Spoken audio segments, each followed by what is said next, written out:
अगर आप किसी भी कॉम्पिटेटिव एग्जाम की तैयारी कर रहे हैं तो आप अपनी तैयारी अनअकैडमी प्लस से करिए। अनअकैडमी की लर्निंग ऐप को इंस्टॉल करिए, अपना एग्जाम चूज करिए और उसके बाद गेट सब्सक्रिप्शन पर करने के बाद आपको रेफरल कोड की जगह डिस्काउंट कोड एंटर करना है PMYT। ये डिस्काउंट कोड एंटर करते ही आपको मैक्सिमम डिस्काउंट मिल जाएगा और ये डिस्काउंट कोड पूरे अनअकैडमी पर वैलिड है। भले ही आप UPSC, SSC, bank, CDS, NDA, state PSC, UGC, IIT, NEET किसी भी एग्जाम की अगर आप तैयारी कर रहे हैं, PMYT ये डिस्काउंट कोड लगाइए, आपको मैक्सिमम डिस्काउंट मिल जाएगा। सबसे पहला, name the gland that controls the functioning of other endocrine glands. अब सबसे इंपॉर्टेंट बात यहां पे आंसर के अलावा और ये आती है कि एंडोक्राइन ग्लैंड का क्या मतलब है। कोई मुझे कमेंट सेक्शन में बता सकता है एंडोक्राइन का क्या मतलब है। दो टाइप के ग्लैंड होते हैं, एक एंडोक्राइन होता है, एक एक्सोक्राइन होता है। डिफरेंस क्या है? एंडोक्राइन ग्लैंड क्या हार्मोन सिक्रीट करता है, क्या एंजाइम सिक्रीट करता है? 4-5 सवाल बनते हैं, सभी के सभी मैं आपको यहीं पे डिकोड करके दे दूंगा।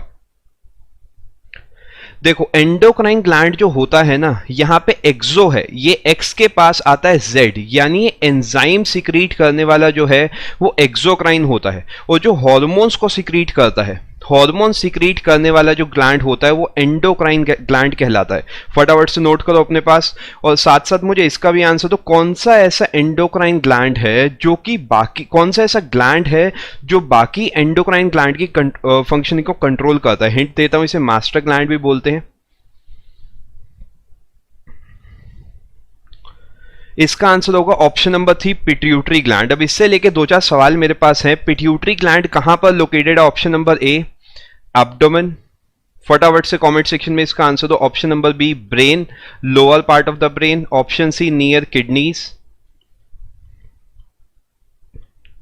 या option number D, near lungs. A, B, C या डी, फटाफट से बताओ भाई।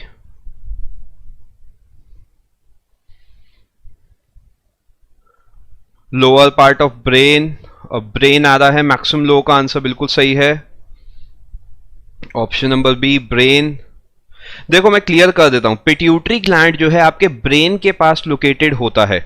याद रखना, तो इसका आंसर ऑप्शन नंबर बी होगा। जो ब्रेन आपका होता है उसके अंदर उसके पास लोकेटेड होता है पिट्यूटरी ग्लैंड। इसे मास्टर ग्लैंड भी बोला जाता है, मास्टर ग्लैंड भी बोला जाता है। मेरी कोशिश ये रहेगी सिर्फ टीसीएस के सवाल ना डिस्कस कराते हुए, टीसीएस से बहुत ज्यादा सवाल मैं आपको डिस्कस कराऊं, क्योंकि देखो सवालों का पैटर्न सेम रहेगा लेकिन सवाल तो बदलेंगे। तो कोशिश ये है जितने यहां पे गिवन है सबको हम डिस्कस कर लेते हैं। फटाफट से बताओ, एड्रीनल ग्लैंड कहां पर लोकेटेड है? एड्रीनल ग्लैंड जो है ये कहां पर लोकेटेड है? कोई मुझे बता सकता है? यही 4 ऑप्शन है। फटाफट से भी कमेंट सेक्शन में आओ, मैक्सिमम लोगों ने आंसर देना है। एड्रीनल ग्लैंड कहां पर है? ए, बी, सी या डी? किडनी, नियर किडनीज, बिल्कुल सही, नियर किडनी, बिल्कुल। किडनी के ऊपर लोकेटेड होता है एड्रीनल ग्लैंड। जब भी आप किसी प्रॉब्लम में होते हो, जब किसी से लड़ाई हो गई, कोई डर गए, ये जितनी भी पैनिक की सिचुएशंस होती है, जो घबराने वाली सिचुएशन होती है, उसमें इससे हार्मोन सिक्रीट होता है जो आपको इंस्टेंटेनियसली रिस्पॉन्ड करने में मदद करता है। आई होप इन्फॉर्मेशन क्लियर हो गई होगी। फटाफट से आगे चलते हैं। मैं फिर से बता देता हूं, जिन्होंने अभी अभी ज्वाइन करा है, पीडीएफ की बिल्कुल भी टेंशन मत लेना, सारे पीडीएफ, सारा डेटा मिल जाएगा। सेशन को अच्छे से अटेंड करो, क्योंकि देखो सिर्फ पीडीएफ लेने से काम नहीं बनता, पीडीएफ लैपटॉप मोबाइल में पड़ी रह जाती है। जो यहां सीखोगे वो एक्चुअल में अपने साथ जाएगा एग्जाम में। चलो अगला सवाल देखते हैं। विच of the following has the highest protein content पर ग्राम? बहुत बार ये सवाल पूछा जाता है। इन चारों में से बताओ सबसे ज्यादा प्रोटीन किसमें पाया जाता है? पूरे 15 सेकेंड्स हैं आपके पास। सोयाबीन, एप्पल, ग्राउंडनट या wheat? Secret during excitement, fear, soybean. फटाफट से बताओ भाई। ऑप्शन नंबर ए आ रहा है, सोयाबीन। बहुत बढ़िया। पीडीएफ के बिल्कुल कोई भी टेंशन ना ले, पीडीएफ आप सभी को मिल जाएगी। सोयाबीन इसका बिल्कुल सही आंसर होगा। सोयाबीन जो होता है उसमें प्रोटीन कंटेंट बहुत ज्यादा होता है। अब देखो यहां ऑप्शन में एसएससी कभी भी आपको कंफ्यूज ये नहीं करेगा कि सोयाबीन के साथ यहां पे आपको एग दे दिया या मशरूम दे दिया, ऐसा कंफ्यूजन कभी भी नहीं होगा। तो आपको क्या करना है, बहुत ज्यादा इस डिबेट में नहीं जाना कि सर पर ग्राम एग, पर ग्राम सोयाबीन, पर ग्राम मशरूम। आपको कॉन्सेप्ट को समझना है। इसके साथ साथ मुझे फटाफट से कोई कॉमेंट सेक्शन में बता सकता है कि एप्पल में कौन सा एसिड होता है? Name the acid present in the Apple. फटाफट से बताओ भाई। जैसा मैंने आपको पहले बताया, this will not be simple question and answer. आपसे मैं इससे बहुत बड़े लेवल पे चीजों को डिस्कस करने वाला हूं। अगर ये सेशन पूरा देख लेते हो तो ये मान लेना जीएस का मेजर पोर्शन यहीं पर तैयार हो जाएगा, कहीं नहीं भटकना। मैलिक एसिड, मैलिक एसिड आ रहा है मैक्सिमम लोगों का आंसर, बहुत बढ़िया। एप्पल में मैलिक एसिड होता है, बिल्कुल सही, बहुत बढ़िया, मैलिक एसिड, हाँ बिल्कुल सही, मार्क कर सकते हो। अगला सवाल देखते हैं फटाफट से।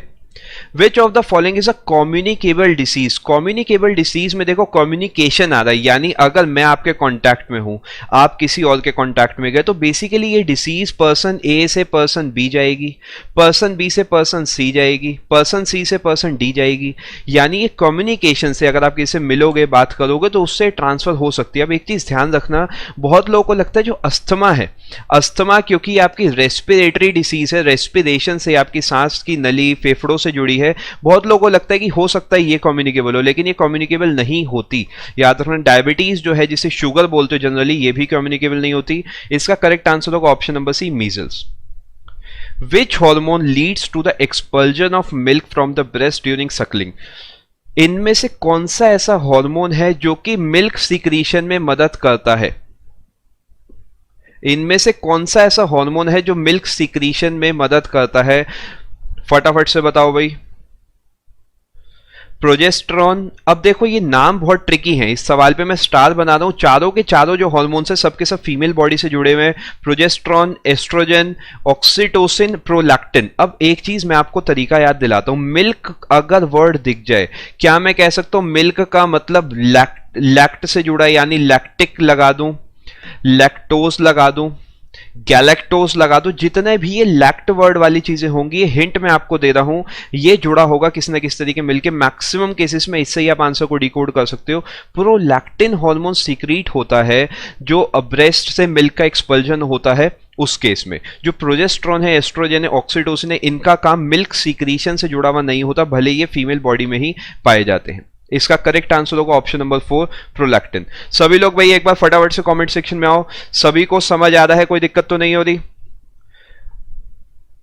आंसर होगा ऑप्शन नंबर 4। इसी टाइप से बढ़िया से सेशन अच्छे से अटेंड करो अपना, बहुत सारे सेशंस ऐसे होंगे, अपना हर एक चीज के नोट जरूर बनाने, कॉपी पेन लेके बैठा करो, सिंपली ये नहीं वीडियो देखी चले गए, हर एक चीज नोट करो। देखो सवाल जब बनता है ना तब याद आता है, अच्छा यार ये वहां पे देखा था, फायदा हो जाएगा। सीधा 2.5 नंबर का फायदा होगा, 2 नंबर मत सोचा करो, 2.5 नंबर माना करो, क्योंकि काफी बार आप तुक्का भी मारोगे, तुक्का मारने पे 2 भी जाता है और आधा तो वैसे भी वो लेके जाता है।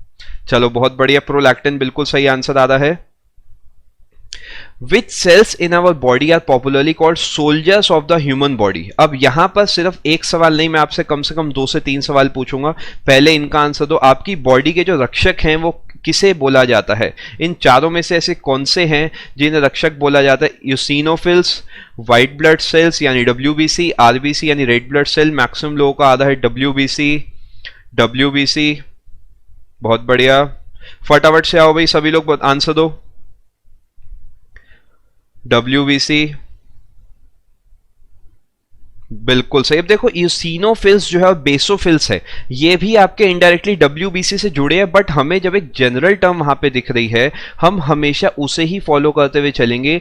WBC would be the correct answer. लेकिन सवाल यहां पे खत्म नहीं होता, एक अगला सवाल मैं आपको अपने पास से दे रहा हूं। सोल्जर्स को काटो और यहां पे लिखो medical officers. Medical officers options भी मैं आपको अपने पास से देता हूं, RBC, WBC, प्लेटलेट्स या फिर नन ऑफ दीज। ऑप्शन भी मैं ही आपको दूंगा, बेफिक्र रहो, बस आंसर देते जाओ बढ़िया से। ल्यूकोसाइट्स, WBC, ल्यूकोसाइट्स, इन चारों में से क्या आंसर होगा? Option number A RBC, B WBC, C platelets या D none of these. Platelets बिल्कुल सही जवाब, प्लेटलेट्स आ रहा है मैक्सिमम लोगों का। WBC नहीं होगा जूली, प्लेटलेट्स होगा। मेडिकल ऑफिसर वो जो कि आपकी बॉडी का इलाज करे। देखो एक तो होता है सोल्जर जो लड़ाई करने जाता है, एक होता है जो जख्मी होता है इंसान, जिसे कोई इंजरी हो जाती है, उसे ठीक करने का काम करती हैं प्लेटलेट्स। और क्या ये सिर्फ एक्सटर्नल इंजरी को ठीक करती है? क्या ये सिर्फ एक्सटर्नल इंजरी को ठीक करती है या फिर इंटरनल को भी ठीक करती है? पहले तो मुझे इसका आंसर दो, क्या बोथ आएगा आंसर या दो सिर्फ एक्सटर्नल आएगा? क्या ये सिर्फ एक्सटर्नल इंजरी को ठीक करता है या इंटरनल, आपकी बॉडी के अंदर किसी वजह से चोट लग गई, क्या प्लेटलेट्स उसमें काम करेगी? Both would be the correct answer. बिल्कुल, मैक्सिमम केसेस में आपने सुना होगा डेंगू के केस में क्या चीज कम हो जाती है। देखो, सिर्फ एक सवाल से हमने पूरा सवाल का निचोड़ निकाल दिया, जितनी पॉसिबिलिटी सब की सब हमने यहीं पे डिस्कस कर ली। डेंगू के केस में आपने सुना होगा प्लेटलेट्स कम हो जाती है और डॉक्टर कहता है कि भैया इन्हें यहीं पे एडमिट कर दो। वो क्यों कहता है? वो इसलिए कहता है, इसका आंसर तो देखो WBC होगा। अभी मैं आपको प्लेटलेट्स की जो बात बता रहा हूं, क्योंकि प्लेटलेट्स कम होने पे क्या है कि अगर बॉडी के अंदर इंजरी हो गई तो क्या मैं कह सकता हूं इंटरनल ब्लीडिंग होगी? क्या इंटरनल ब्लीडिंग हो सकती है? अगर इंटरनल ब्लीडिंग हो गई तो वो कहेगा, डॉक्टर कहता है कि पहले से ही इन्हें यहां पे अवेलेबल रखो जिससे हम एज अर्ली एज पॉसिबल इनका इलाज कर सके। ठीक है, अब ये पूरी हल्की सी अगर आपने स्टोरी सुन ली तो इससे आपको अब चाहोगे तब भी इस आंसर को आप नहीं भूल सकते। सोल्जर के केस में आपको टिक करना है WBC, आपको मेडिकल ऑफिसर्स के केस में टिक करना है प्लेटलेट। सवाल नंबर तीसरा मैं यहीं पे बनाता हूं, ऑक्सीजन कैरियर कौन है? ऑक्सीजन को लेके जाने वाला कौन है इन तीनों में से? ऑक्सीजन कैरियर कौन है? यूसिनोफिल्स, WBC, RBC या बेसोफिल्स? RBC, RBC, बहुत बढ़िया बहुत बढ़िया। ईसिनोफिल्स नहीं, प्रसन्नजीत, ईसिनोफिल्स नहीं होगा, RBC होगा। बिल्कुल, red blood cells, red blood corpuscles, RBC, बिल्कुल सही। इसका आंसर जिसे नहीं पता फटाफट से नोट करो, RBC। RBC के अंदर एक चीज पाई जाती है जिसे हीमोग्लोबिन बोलते हैं। हीमोग्लोबिन जुड़ा है एक एलिमेंट से, उस एलिमेंट का नाम आप मुझे बताएंगे। Option number A copper, option number B silver Ag, option number C iron या ऑप्शन नंबर D गोल्ड। ये सब सवाल ये मान के चलो घूम फिर के एक सर्टेन पैटर्न है जिस पैटर्न से सवाल बनते हैं। परफेक्ट तरीका ये है, सिर्फ क्वेश्चन आंसर मत करो, पूरा पैटर्न समझ लो, बात ही खत्म। आंसर इसका होगा, देखो, हीमोग्लोबिन हो, आयरन हो, RBC हो, तीनों को ही एसोसिएट करा जाता है ऑक्सीजन कैरिंग कैपेसिटी से। ऑक्सीजन कैरिंग कैपेसिटी जो होती है उससे एसोसिएट करा जाता है। बहुत बढ़िया भाई, Fe हीमोग्लोबिन, बिल्कुल सही। चलो आगे चलते हैं। Dash is the study of micro anatomy of cells, tissues and organs as seen through a microscope. अब यहां पर ट्रिक सवाल यह है कि अगर हमने सेल्स पढ़ा है तो हमने पढ़ा ऐसा साइटोलॉजी होता है, लेकिन एक बात सोचो, क्या साइटोलॉजी ऑप्शन में है? साइटोलॉजी ऑप्शन में नहीं है, तो आपको क्या करना है, जब बेस्ट ना मिले तो सेकंड बेस्ट से काम चला लो। लाइफ में कहावत है, सेकंड बेस्ट है टिश्यू ऑर्गन। आपको टिश्यू ऑर्गन दिखते ही आपने देखा हिस्टोलॉजी जो है आपके पास अवेलेबल है, यानी आपने इसे टिश्यू से एसोसिएट कर रखा है, तो इसका आंसर होगा आपका हिस्टोलॉजी। ऑप्शन नंबर 1 हिस्टोलॉजी इसका आंसर होगा। अगर यहां पे साइटोलॉजी गिवन होता तो क्या मैं कह सकता हूं फिर ये क्वेश्चन आपका हो सकता है कि बोगस क्वेश्चन हो जाता, बिकॉज दो आंसर्स किसी तरीके आप एसोसिएट कर सकते थे कि टिश्यू से आपने हिस्टोलॉजी को करा, सेल से आपने साइटोलॉजी को करा। तो इसलिए कभी भी SSC ऐसा गुमराह नहीं करेगा कि दो ऑप्शन ऐसे डाल दिए। थोड़ा बहुत भी अगर पढ़ रखा है, पैटर्न समझ रखा है, प्रीवियस ईयर क्वेश्चंस को फॉलो कर रखा है, अपना काम बन जाएगा, बिल्कुल भी परेशान नहीं होना। आगे चलते हैं। Dash is the branch of zoology concerned with the study of amphibians. अब यहां पर एक नहीं बहुत सारे सवाल बनते हैं। पहले तो मुझे इसका आंसर दो कि ये जूलॉजी की कौन सी ऐसी ब्रांच है जो एम्फीबियन से डील करती है? हर्पेटोलॉजी, मॉर्फोलॉजी, एथोलॉजी या फिर mammalogy? Option number 1 herpetology, ethology, herpetology, फटाफट से बताओ।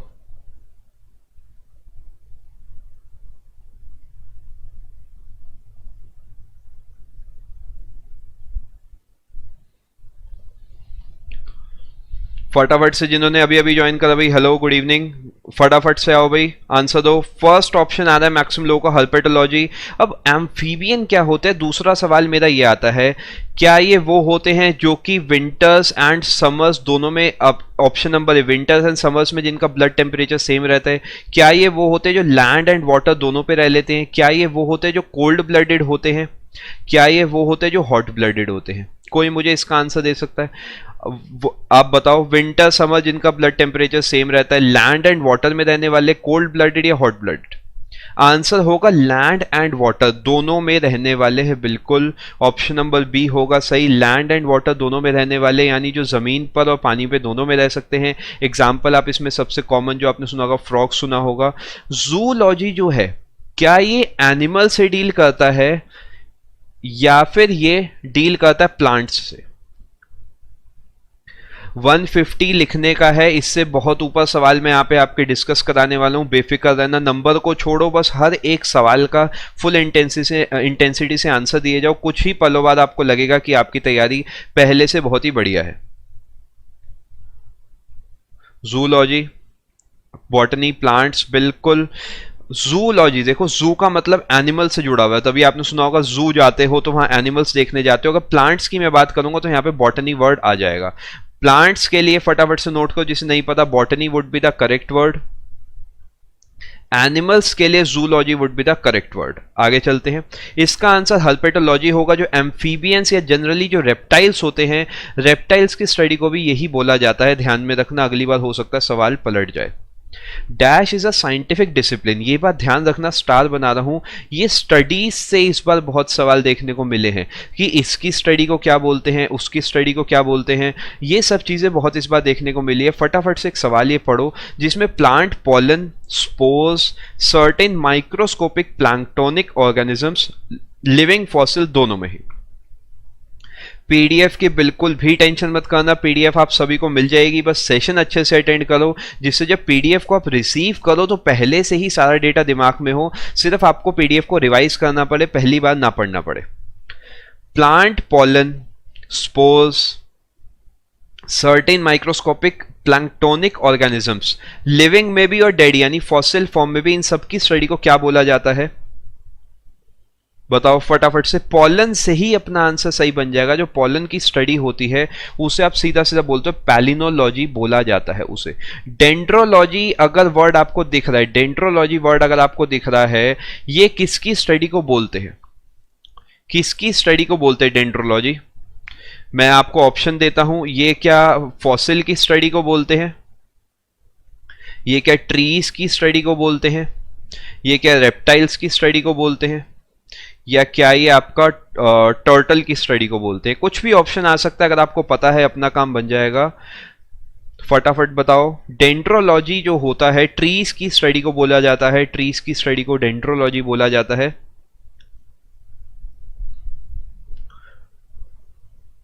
ट्रीज की स्टडी को बोला जाता है, नहीं न्यूरॉन्स की स्टडी को नहीं बोलेंगे मंजीत, न्यूरॉन्स की स्टडी को नहीं बोलेंगे। न्यूरॉन जो हो गया आपका ब्रेन से एसोसिएटेड हो गया, सेम उसी तरीके जैसे कि आप नेफ्रॉन को एसोसिएट करते हो किडनी से। पीडीएफ के लिए बिल्कुल परेशान मत होना, पीडीएफ आप सभी को मिल जाएगी। Rickets is a disease associated with the deficiency of what? अगर देखो प्रीवियस ईयर क्वेश्चंस अच्छे से करके जाते हो तो आप ये मान के चलना कि आप अगले साल जब आप एग्जाम दोगे तो आपको ऑटोमेटिकली सारा का सारा जो भी आप सवाल देखोगे, एक पैटर्न आपको समझ आने लगेगा कि there is a certain pattern which you have to follow, उसी में सवाल पलट के आते हैं। अगर रिकेट्स की मैं बात करूं तो पहली बार ये सवाल नहीं आया, ये सवाल बहुत बार पहले भी पूछा जा चुका है। रिकेट्स है कौन सी चीज की कमी से होता है? विटामिन डी आ रहा है आंसर मैक्सिमम लो का, ऑप्शन नंबर 1।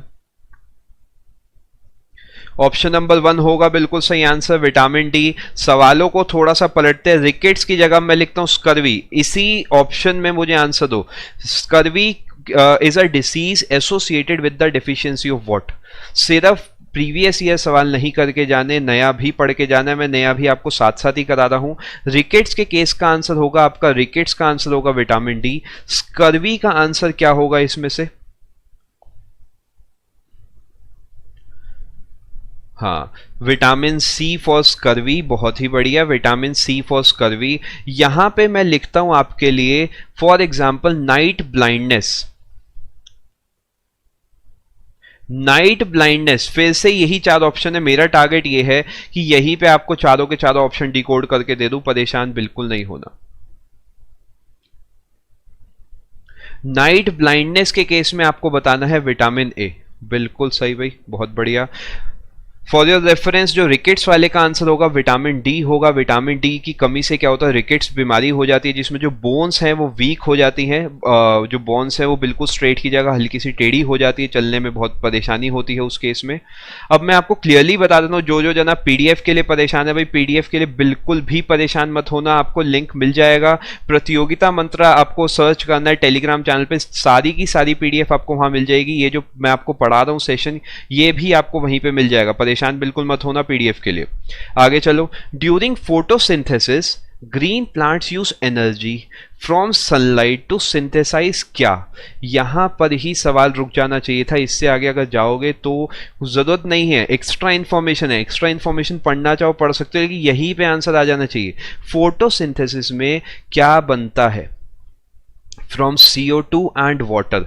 अब हमें क्या याद होता है, हमें याद होता है सर ऑक्सीजन, हम बस ऑक्सीजन पढ़ के जाते हैं। एसएससी ने हल्का सा सवाल को घुमा दिया, ऑक्सीजन ऑप्शन में दिया ही नहीं, फ्रक्टोज, ग्लूकोज, सुक्रोज और गैलेक्टोज दे दिया।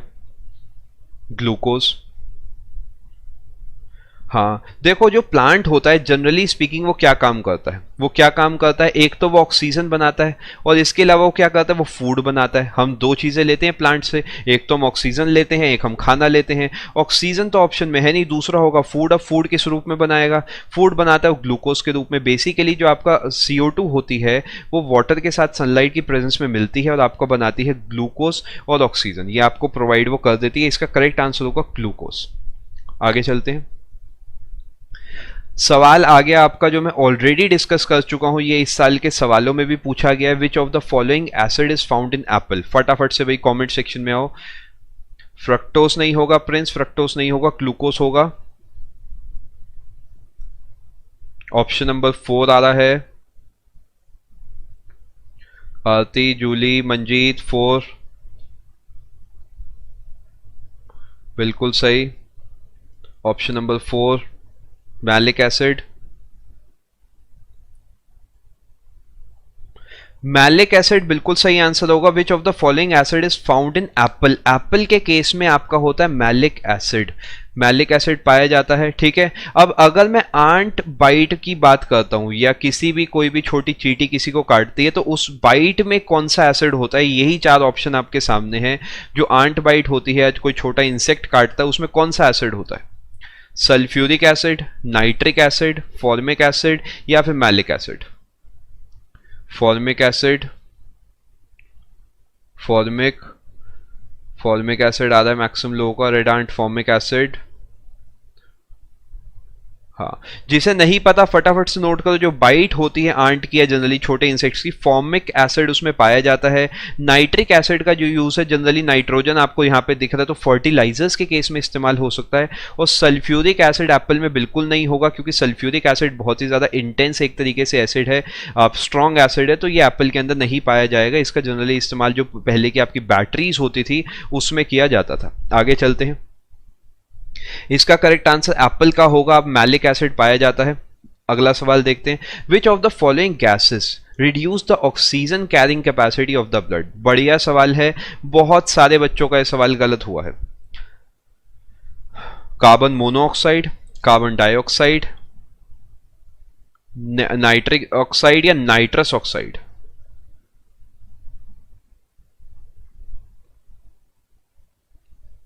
मोनोऑक्साइड या डाइऑक्साइड, यहीं पर सारी डिबेट सेटल हो जानी है। नाइट्रिक नाइट्रस से कोई मतलब नहीं है, आपकी बॉडी के अंदर जब जाती है तो कार्बन डाइऑक्साइड इतनी परेशानी नहीं करती। कार्बन मोनोऑक्साइड की जो एफिनिटी होती है, देखो जो हीमोग्लोबिन है उसे ऐसे मान के चलो ये कहीं जा रही थी, अब ये क्या करती है, मिलती है ऑक्सीजन से, तो ऑक्सीजन के साथ ये एक पेयर बनाती है और चली जाती है।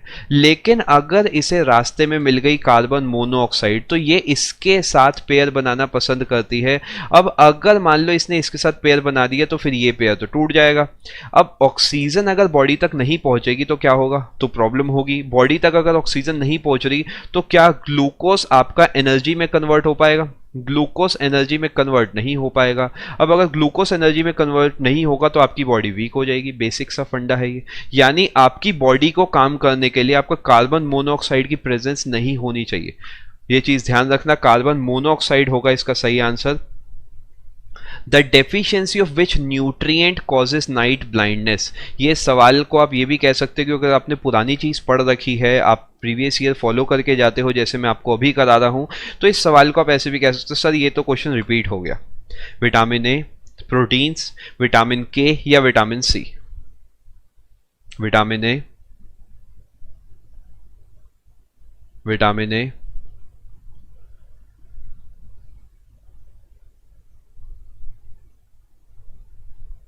बिल्कुल सही। विटामिन ए की कमी से होती है आपकी नाइट ब्लाइंडनेस की बीमारी। नाइट ब्लाइंडनेस या रतौंधी जिसे बोलते हैं, उस वो होती है विटामिन ए की कमी से। क्या इन चारों में से, या मुझे बताओ, क्या विटामिन ए मिल्क में पाया जाता है? क्या विटामिन ए मिल्क में पाया जाता है? फटाफट से कमेंट सेक्शन में आओ भाई, यस और नो। विटामिन ए क्या मिल्क में पाया जाता है?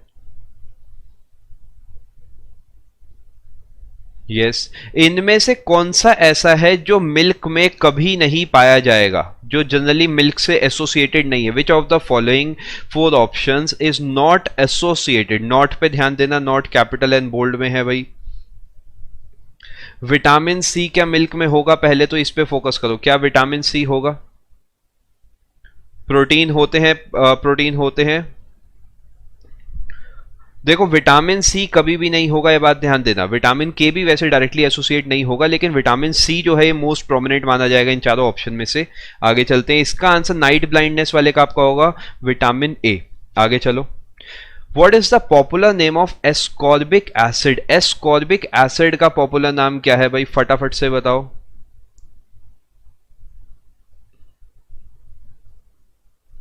मिल्क में vitamin C, vitamin C. Ascorbic acid का जनरली क्या नाम बोला जाता है? फटाफट से बताओ भाई।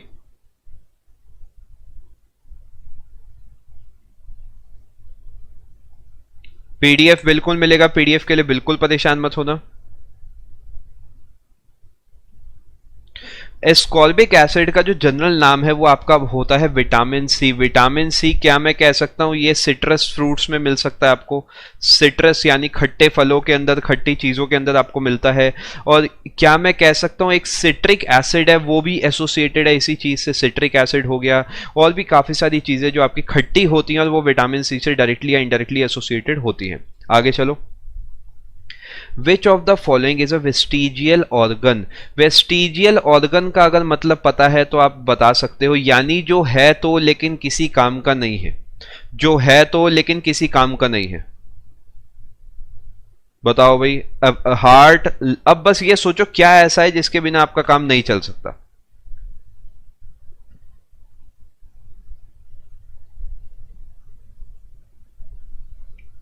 अपेंडिक्स। अपेंडिक्स होगा बिल्कुल सही आंसर है। ये अपेंडिक्स कहां पर लोकेटेड होता है? स्टमक में, इंटेस्टाइन में, गॉल ब्लैडर में, या फिर लंग्स में? ए, बी, सी या डी? अपेंडिक्स कहां पर लोकेटेड होता है इन चारों में से? बताओ फटाफट से मुझे।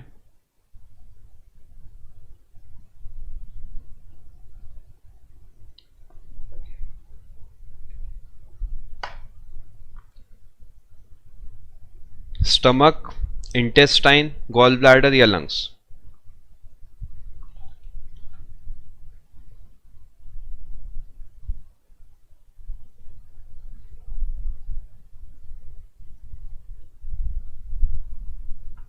देखो जो अपेंडिक्स होता है वो आपका इंटेस्टाइन का एंड वाला पोर्शन आप मान सकते हो। इंटेस्टाइन जो आपका होता है, लार्ज इंटेस्टाइन, वहां लोकेटेड होता है। इसका ह्यूमंस में कोई भी इस्तेमाल नहीं है। ये जो हमारे एंसेस्टर्स होते थे, जो पहले के लोग होते थे, उसमें फिर भी काम आता था, अब नहीं आता। ऑप्शन फिर से देता हूं, इसी सवाल का 4 ऑप्शन पलटता हूं। इसका आंसर अपेंडिक्स कहां होगा? इसका आंसर इंटेस्टाइन है। वेस्टिजियल ऑर्गन का दूसरा सेट मैं आपको बना के देता हूं, उसमें मैं लिखता हूं टंग, मोलर, विजडम टूथ, या प्री मोलर करो इसे, या फिर कैनाइन। ए, बी, सी या डी? फटाफट से बताओ।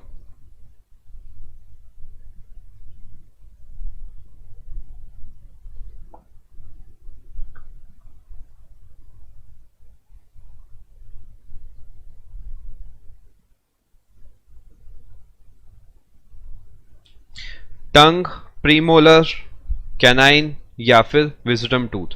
विजडम टूथ जो होता है जिसे अक्कल दाढ़ा बोलते हो, जो एंड वाला आपका दांत होता है, उसका कोई इतना इस्तेमाल नहीं होता, क्योंकि अब जो हम खाना खाते हैं वो पहले जैसा हम खाना नहीं खाते, इतना रॉ फूड हम नहीं कंज्यूम करते।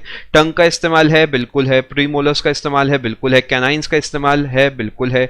Wisdom tooth would be the correct answer in this case. आगे चलते हैं। विच of the following plants is carnivorous. Carnivorous वो होता है जो किसी और जीव को खा के अपना पेट भरता है। Cypress vine, Venus fly trap, amaryllis या फिर याकिंथ। फटाफट से बताओ, ए बी सी या D.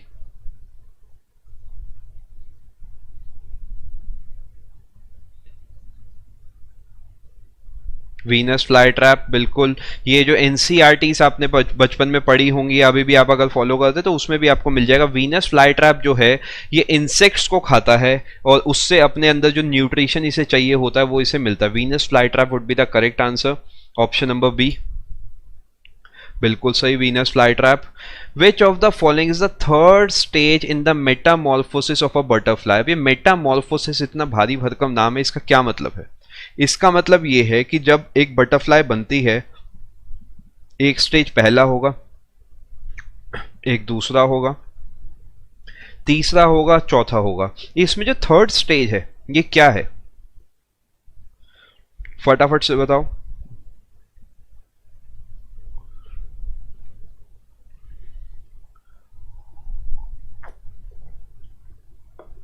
Pupa, larva, egg, adult.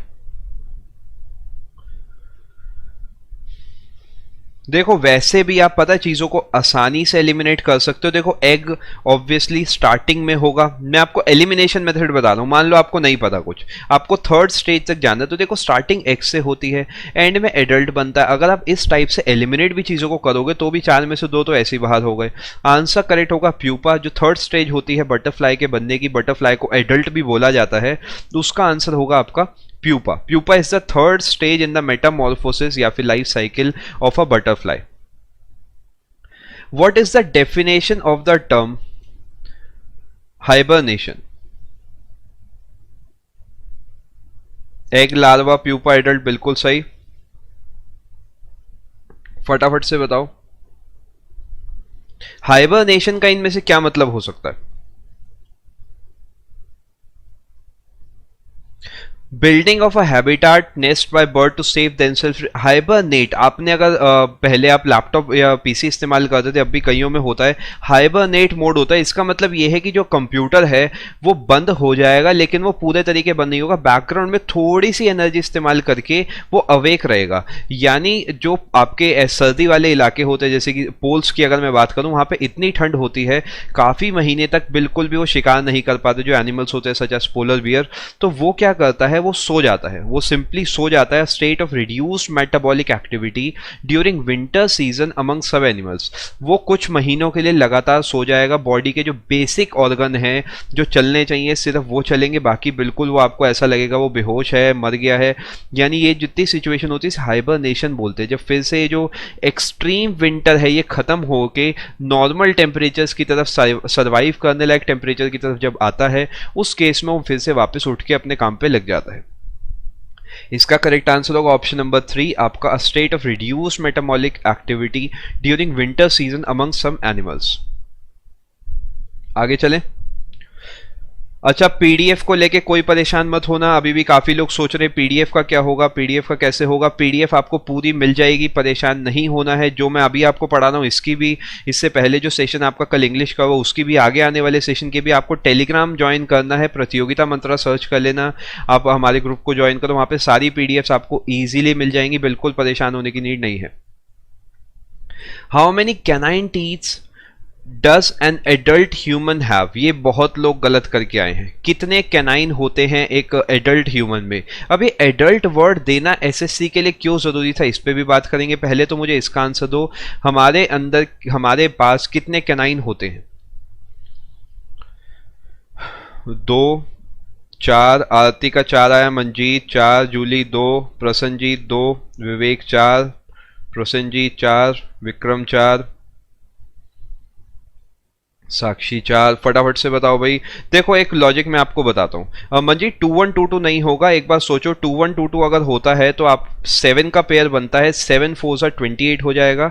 तो आपको जो लास्ट वाला मोलर है वो एडल्ट के केस में ऐड करना पड़ेगा, इसलिए 2123 आएगा, बाकी सही है। 4 2। देखो एक पैटर्न समझो, अगर मैं बात करता हूँ कैनाइन की, तो अगर मैं ऊपर वाला सेट बनाता हूँ, नीचे वाला सेट बनाता हूँ, तो क्या मैं कह सकता हूँ यहाँ से डिवाइडेड है, येस और नो? फटाफट से बताओ भाई। जो हम गिनते हैं क्या वो एक साइड को गिनते हैं, येस और नो? क्या हम एक साइड पे फोकस करते हैं? एक बेसिक एलिमिनेशन मेथड सिखाता हूँ, मैं तो कहता हूँ आपको नहीं आता कुछ, फिर भी कैसे आंसर दें। अब अगर आप एक साइड को गिन रहे हो और यहां पे अगर सिंगल एक भी था, तो क्या मैं कह सकता हूं ऑटोमेटिकली 4 का मल्टीपल तो होगा ना? सोच के देखो, 4 का मल्टीपल तो होना चाहिए कि अगर 1 होगा तो 1 इंटू 4 होगा, 2 होगा 2 इंटू 4 होगा, 3 होगा 3 इंटू 4 होगा। यानी सिंगल 2 तो हो ही नहीं सकता, क्योंकि अगर इधर होगा सामने भी होगा, ऐसे ही दो नीचे होंगे। 3 भी नहीं हो सकता, ये तो ऐसे ही हट गए। अब बचा क्या? 8 और 4। तुक्का मारने में भी अब पहले से बेहतर हो गए हो। इन दोनों में से अगर आप तुक्का भी मारते हो, मान लो आपको नहीं आता, उस केस में भी आप आंसर बता पाओगे कि आंसर यहाँ पे 8 या 4 में से कोई है। फॉर योर रेफरेंस आंसर होगा 4। कैसे? कॉपी पेन उठाओ, फटाफट से नोट करो, लिखो टीथ फॉर्मूला कोड जैसे लिखना है लिखो।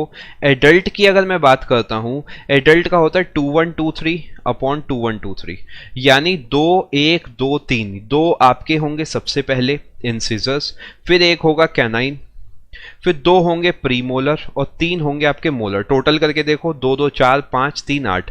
8 एक साइड में है, 8 कहां पर है? एक साइड पे, यानी इधर 8 तो इधर 8, ऊपर हो गए 16, नीचे भी हो गए 16, टोटल हो गए 32। आपने सुना होगा 32 दांत होते हैं, यानी 2123 चलता है आपका एडल्ट के केस में। और जो आपका चाइल्ड होता है उस केस में ये फॉर्मूला काम नहीं करता, उस केस में टोटल ही आपका निकल के आता है 20।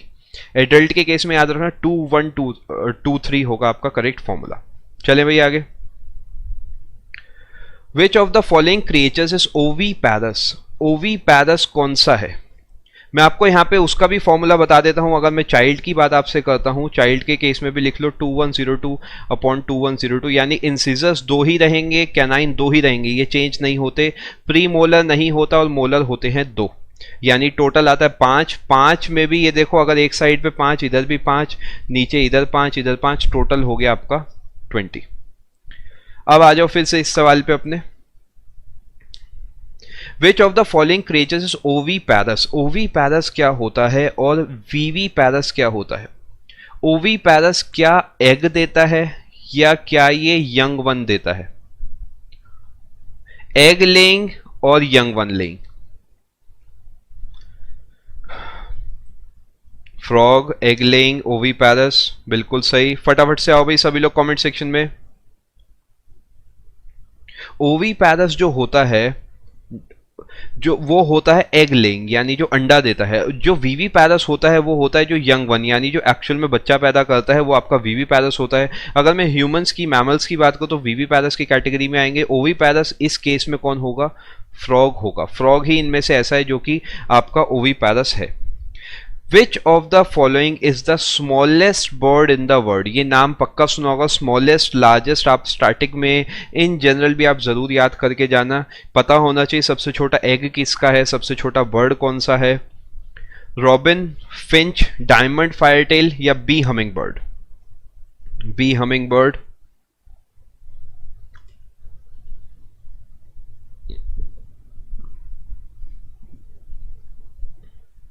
B humming bird.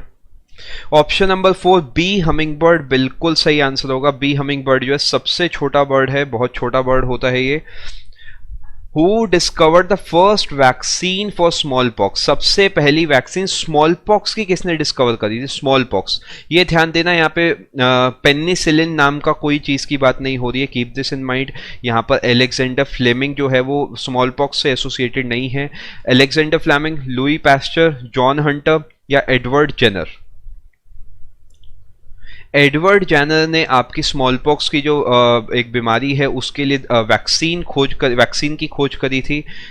उस समय की बहुत बड़ा एक तरीके से खोज थी ये, कि क्योंकि ये बीमारी लाखों लोगों को मार रही थी, तो इन्होंने जो आविष्कार करा था इससे पूरी दुनिया में ये एक्चुअल में फेमस हो गई थी। जो इनका काम था उससे लाखों लोगों की जान बची थी, अपने आप में बहुत बड़ी बात है ये।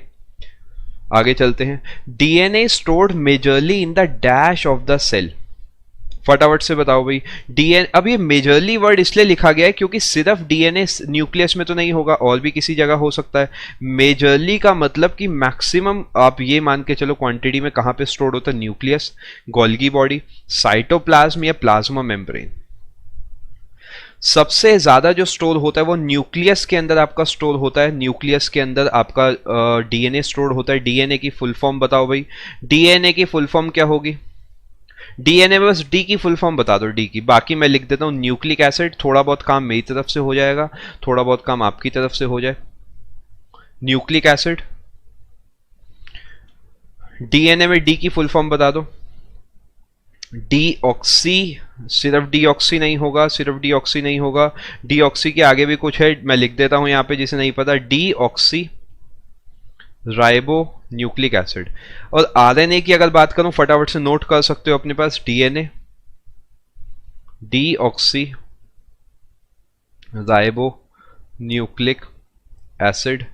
और अगर आरएनए की मैं बात करता हूं तो आरएनए में बस यहां पे ये लगा देना, ये राइबो न्यूक्लिक एसिड जो होगा वो आरएनए की फुल फॉर्म कहलाती है। बिल्कुल सही, मैक्सिमम लोगों का आंसर सही है भाई। आई होप तैयारी बहुत बढ़िया चल रही होगी।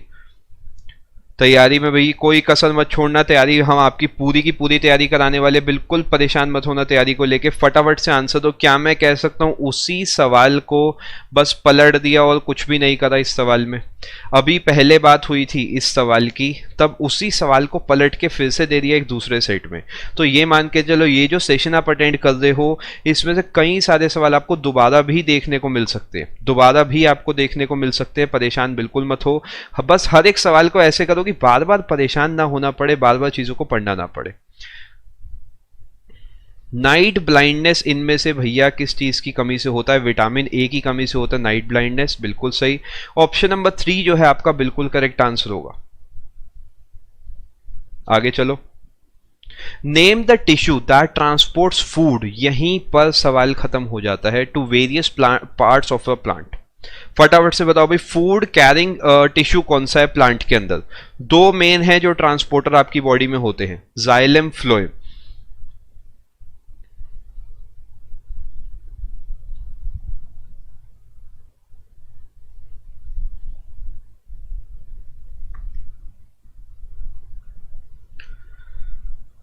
फूड के केस में फ्लोएम आ रहा है, फ्लोएम मैक्सिमम लोगों का।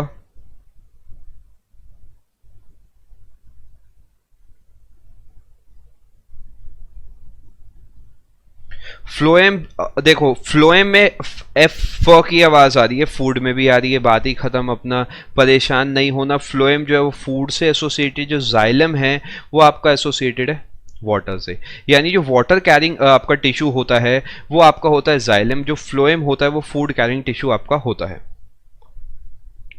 ये सवाल बढ़िया था, इस पे स्टार बना रहा हूं अपनी कॉपी में, वर्ड जरूर नोट करना। Which is the what is the distinctive characteristic of marsupials? Marsupials जिसने वर्ड सुना है उसका काम यहाँ पे इजीली बन जाएगा। मार्सुपियल्स की क्या एक खास बात होती है? वो they migrate from one place to another, वो एक जगह से दूसरी जगह जाते रहते हैं। वो अपने बच्चों को, अपने यंग वंस को अपने पाउच में कैरी करते हैं, वो अंडा देते हैं। अब देखो अंडा देने वाली बात अगर हम करें तो अंडा देने वाली बात तो आपकी ओविपेरस में खत्म हो जानी चाहिए। दे हाइबरनेट इन विंटर, ये बात भी हम पहले कर चुके। जो कैंगरू होता है, कोआला होता है, ये सब क्या करते हैं? अपने बच्चे को कुछ समय के लिए, जब तक वो पूरे तरीके बड़ा नहीं हो जाता, अपने पाउच में कैरी करते हैं। सबसे फेमस एग्जांपल जो आपने देखा हो कैंगरू इसका है। जो कैंगरू होता है वो अपने बच्चे को पाउच में कैरी करके घूमता है जब तक वो पूरे तरीके बड़ा नहीं हो जाता। मार्सुपियल है एक कैंगरू। आई होप पॉइंट समझ आ गया होगा। They carry young ones in pouches. Which instrument is use to measure blood pressure? ये सवाल एनसीईआरटी का ही सवाल है, ये सवाल बहुत बार दोबारा भी पूछा भी जाता है। हम सिर्फ आंसर को डिस्कस ना करते हुए चारों ही ऑप्शन को डिस्कस करने की यहाँ पे कोशिश करेंगे। फटाफट से आंसर दो, इनमें से कौन सा ऐसा है जो कि ब्लड प्रेशर को नापता है? स्विग्वो मैनोमीटर,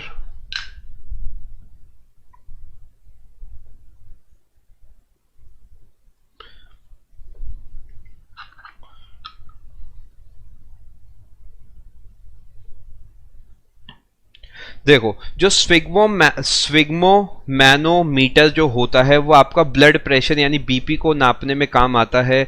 ग्लूकोमीटर आपका ग्लूकोस या फिर ब्लड शुगर नापने में काम आता है। थर्मोमीटर जो होता है आपका वो नापने में काम आता है टेम्परेचर, बॉडी टेम्परेचर कह सकते हो। अब लैक्टोमीटर जो है मिल्क की क्वालिटी या मिल्क की प्योरिटी चेक करने में काम आता है। देखो लैक्टो में फिर से वही लैक्ट वर्ड आ गया अपना, ये जुगाड़ सब जगह काम करेगा, बेफिक्र रहना, अच्छे से बस तैयारी को करना। एंड हर एक सवाल अगर आप ईमानदारी से करते हो, इसके बाद कुछ आप ये मान के चलो एक सर्टेन पैटर्न अगर आप पूरा दिमाग में बसा लेते हो ना, अपना काम बहुत ही बेहतरीन होने वाला है। आगे चलते हैं। Both haemoglobin myoglobin. अब मैं तो कहता हूं आपने मायोग्लोबिन कभी नहीं सुना, फिर भी आप आंसर देने के काबिल हो। बताओ कैसे? क्योंकि आप ऑप्शंस को देखो और हीमोग्लोबिन को देखो। अभी 10 मिनट पहले जो बात हुई है उस चीज को भी ध्यान से समझो। जूली आप पहले इसे पूरे को फोकस करके चलते हैं, ये वाला पूरा निपटा के उसे भी आपके लिए बहुत जल्दी प्लान करेंगे। अभी एक कोशिश ये करो कि जो यहां पर अवेलेबल है इसे 100% कर लो, क्योंकि सीपीओ सीजीएल जितने भी एग्जाम्स है एसएससी के सब इंटरलिंक्ड हैं।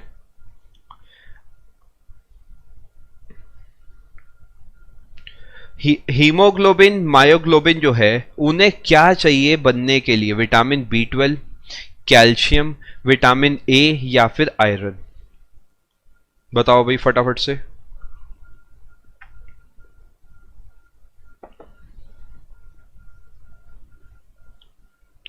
आयरन की रिक्वायरमेंट होती है हीमोग्लोबिन। देखो मैं एसोसिएट करता हूं कुछ चीजों को। आरबीसी, आरबीसी से जुड़ा है हीमोग्लोबिन, हीमोग्लोबिन से जुड़ा है आयरन, आयरन से आपका जुड़ा है ऑक्सीजन, ऑक्सीजन की कमी से जुड़ा है एनीमिया। यानी इस टाइप से चीज़ों को लिंक करो, चाहे वो आयरन की कमी बोलो, हीमोग्लोबिन। अल्टीमेटली बस ये समझना है कि अगर आप इनमें से कोई सा भी देखते हो तो आप इंटरलिंक चीज़ों को कर सकते हो। इंटरलिंक करके ही देखो पढ़ाई करी जाती है, तभी बेहतरीन रिजल्ट आपके सामने आते हैं। Identify the part of brain that controls the maintenance of posture, balance, main word and equilibrium। यानी आप सीधा चल पा रहे हो तो इनमें से किसकी वजह से चल पा रहे हो ये पता है, बात ही खत्म। सेरिब्रम, डायंसिफेलॉन, ब्रेन स्टेम या सेरिबेलम? जो बैलेंस बना हुआ है कि अगर कोई सीधा खड़ा हुआ है तो वो किसी वजह से ही सीधा खड़ा हुआ है, ये क्या रीजन है? सेरिबेलम जो है आपकी बॉडी का पोस्चर कंट्रोल करता है, जो बैलेंस आपका बनता है। जो एल्कोहलिक पर्सन होता है वो सेरिबेलम पे उसके इफेक्ट होता है, सेरिब्रम पे इतना इफेक्ट नहीं जाता। इसी वजह से वो बातें तो बिल्कुल सही करता है लेकिन वो सीधा चल नहीं पाता, उसकी जो चाल होती है हल्की सी लड़खड़ाई हुई होती है। तो इसका आंसर होगा option number C, cerebellum. In which part of body is blood produced? Blood आप इनमें से किस पार्ट में प्रोड्यूस होता है? अब यहां पर कभी भी वो स्प्लीन नहीं देगा। अगर स्प्लीन मिलेगा आपको सवाल में तो फिर आप कह सकते हो डिबेटेबल सवाल ये बन गया। 2/3 पार्ट ऑफ, नहीं जूली वो सेरिब्रम होगा, सेरिब्रम होगा, सेरिबेलम नहीं होगा। आंसर करेक्ट पता होना बहुत जरूरी है, मैं यहीं पे सब चीजें इंप्रूव कराते हुए चलूंगा। बोन मैरो, बोन मैरो में आपका जो ब्लड है वो बनता है। बोन मैरो आपने सुना भी होगा। जो ब्लड कैंसर हो जाता है वो इन चारों में से किससे एसोसिएटेड होता है? जो ब्लड कैंसर है वो इन चारों में से किससे एसोसिएटेड है? Again the answer would be bone marrow, क्योंकि बोन मैरो में जो ब्लड बनता है वो सही नहीं बन पाता। एंड ब्लड कैंसर आप कह सकते हो बोन मैरो, स्प्लीन, इन सब चीजों से ही जुड़ा हुआ। हार्ट का काम सिर्फ और सिर्फ पंप करना है और कुछ नहीं है, हार्ट का काम ब्लड से जुड़ा हुआ। ब्रेन का काम ब्लड को कंज्यूम करके उससे इंफॉर्मेशन प्रोसेस करना। लंग्स का काम है प्यूरिफाई करना। किडनी का काम है फिल्टर करना चीजों को। बोन मैरो बिल्कुल सही। आगे चलो। विल्सन्स डिसीज, कॉपी पेन उठा लो, कॉपी में नोट करो विल्सन्स डिसीज। ये सीधा सीधा लीवर ब्रेन पे इफेक्ट करती है। विल्सन डिसीज जो होती है ये इनहेरिटेड होती है, यानी फादर टू सन या फिर पेरेंट टू चाइल्ड ट्रांसफरेबल है। एक्सेस अमाउंट ऑफ कॉपर इसमें जमा हो जाता है। ये थोड़ा सा टेढ़ा है इसलिए मैं खुद ही आपको इसका आंसर बता दूं। बॉडी के अंदर जब कॉपर एक्स्ट्रा जमा हो जाता है तो आप कह सकते हो कि विल्सन डिसीज हो जाती है। सवाल को मैं थोड़ा सा पलटता हूं, देखता हूं कौन कौन आंसर दे सकते हैं। यहां पर विल्सन डिसीज की जगह मैं काट के लिख रहा हूं एनीमिया। यहां पर लिख रहा हूं कुछ नहीं, माइनस बना दिया मैंने। बताओ इनमें से क्या आंसर होगा? कोई और हिंट नहीं है, एनीमिया लिखा है। इनहेरिटेड को भी काट दो। यानी कमी हो गई, माइनस इंडिकेट करता है कमी हो गई, डेफिशिएंसी बोलो कुछ भी बोलो। एनीमिया जो है आयरन की कमी से, एनीमिया वाले का आंसर है आयरन, विल्सन डिसीज का आंसर है आपका कॉपर, बिल्कुल। गुड इवनिंग भाई, good evening. An adult human body has dash bones. अब भैया इससे आसान सवाल नहीं मिलेगा 2 नंबर कमाने के लिए, फटाफट से आंसर दो, आगे बढ़ते हैं, इस पे ज्यादा टाइम नहीं लगाएंगे।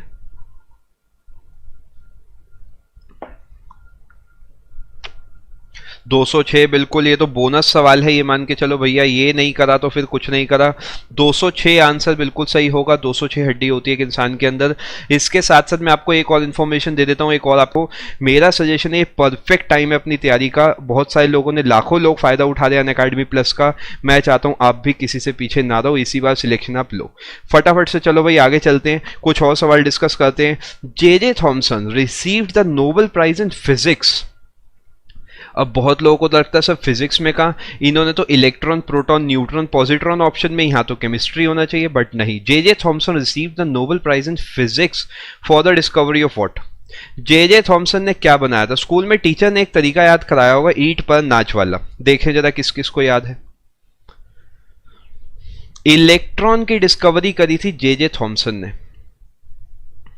और जे थॉमसन ने ना एक्चुअल में इलेक्ट्रॉन की जगह इन्होंने बेसिकली ये बताया था कि जो गैसेस होती है वो इलेक्ट्रिसिटी कंडक्ट करती हैं। अब भाई गैसेस अगर इलेक्ट्रिसिटी कंडक्ट कर दे तो कोई तो पार्टिकल होगा जो लेके जा रहा होगा उसे, कोई तो ऐसी चीज होगी, उसका नाम इन्होंने दे दिया भैया ये आज से इलेक्ट्रॉन है। तो इन्हें माना गया कि तुमने डिस्कवरी करी है इलेक्ट्रॉन की।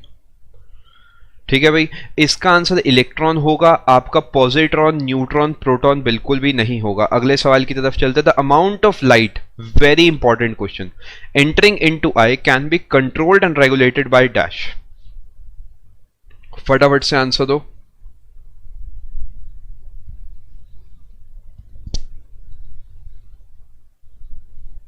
कॉर्निया, प्यूपिल, ये सवाल बढ़िया है, बहुत लोगों का गलत होने वाला है, और यहीं पर हम चीजों को सीखेंगे लाइफ में। आज के बाद दोबारा कभी गलत नहीं होगा ये सवाल। देखो एक बात समझो, ये मैं आपको पूरा डायग्राम ही अभी पढ़ा देता हूं, कहीं नहीं भटकना इसके बाद।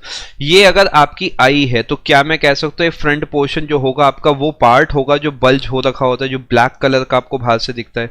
इस पार्ट का नाम बताओ मुझे,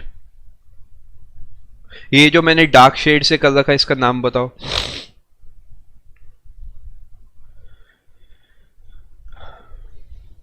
अब देखो साथ साथ मैं आपको बता दूं, रेटिना तो स्क्रीन है, रेटिना तो जो है वो स्क्रीन है। यहां पर बहुत लोगों को कंफ्यूजन है। देखो ये कॉर्निया, यहां पे नोट करो कॉर्निया, ये जो है ये तो स्क्रीन है, ये तो आपकी बैक में स्क्रीन है।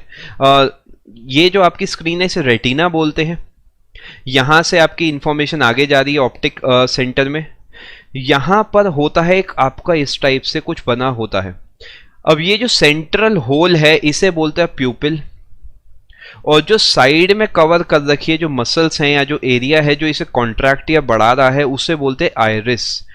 लाइट एंटर जो कर रही है वो प्यूपिल के छोटे बड़े होने से करती है, यानी आइरिस और प्यूपिल मिलके काम करते हैं। कैसे करते हैं उसे ध्यान से देखो। अगर आप ज्यादा धूप में हो तो ये प्यूपिल छोटा हो जाएगा, यानी जो आइरिस है ये ज्यादा इसे दबा देगा। अगर आप अंधेरे में हो तो ये बड़ा हो जाएगा, जिससे ज्यादा आपको जगह मिल जाए लाइट को अंदर लेने के लिए। तो जो सेंट्रल पार्ट है जिसकी वजह से आप लाइट को कंट्रोल कर पा रहे हो उसका नाम प्यूपिल है। इसका करेक्ट आंसर जो होगा आपका प्यूपिल होगा, option number B. I hope सभी को पॉइंट समझ आ गया होगा। विक्रम, जो सीलियरी मसल्स होती है कृष्णा, वो आपकी लेंस के ऊपर लगी होती है। यहां पर जो लेंस आपका होता है, लेंस को जो होल्ड करके रखती है सीलियरी मसल्स, आप जनरली उसे भी बोल सकते हो। कंफ्यूजिंग क्वेश्चन, इसीलिए मैंने इस पे स्टार बनाया है। देखो कंफ्यूजन मिटाने के लिए मैं यहाँ पे हूं, बस ईमानदारी से चीजों को सीखते जाओ, उसके अलावा कोई परेशानी नहीं पड़ेगी। Name the ISRO, Indian Space Research Organization chairman and Padma Bhushan awardee who created and unleashed a historic moment when Mars orbiter became the first Indian spacecraft to enter Martian orbit in a maiden attempt। अब इतना लंबा चौड़ा सवाल है, इससे ये तो सीखने को मिल गया कि जब वो मार्स ऑर्बिटर यानी मार्स ऑर्बिटल मिशन की वो बात कर सकता है तो क्या वो चंद्रयान 2 की बात भी कर सकता है। 101% बात हो सकती है चंद्रयान 2 के बारे में। अब जब वो इस समय इसरो का चेयरमैन पूछ सकता है मार्स ऑर्बिटर मिशन के टाइम पे, तो वो चंद्रयान 2 के समय भी सवाल को पूछ सकता है आपसे। मार्स ऑर्बिटर मिशन के समय जो आंसर था वो था आपका के राधाकृष्णन। और फटाफट से मुझे बताओ कि अगर मैं पूछता हूं चंद्रयान 2 के समय कौन सा इसरो का चेयरमैन इन चारों ऑप्शन में से है, ऐसा कोई भी चार ऑप्शन दे देंगे। अब जैसे यहां पे है चारों ऑप्शन, जरूरी नहीं है इसरो से एसोसिएटेड भी हो। सुंदर पिचाई किसी तरीके भी इसरो से एसोसिएटेड नहीं है, गूगल से एसोसिएटेड है। अगर आपको तरीका पता है तो आप इजीली सवाल को टिक कर पाएंगे। K7 होगा इसका करेक्ट आंसर। ये इंपॉर्टेंट इसलिए है क्योंकि ये बहुत बड़ी न्यूज थी आपकी 2019 की, पूरी दुनिया के लिए, सिर्फ हमारे लिए नहीं। TV remote controls work on the principle of what? जो टीवी का रिमोट होता है वो इनमें से किसके प्रिंसिपल पे काम करता है? फटाफट से बताओ भाई।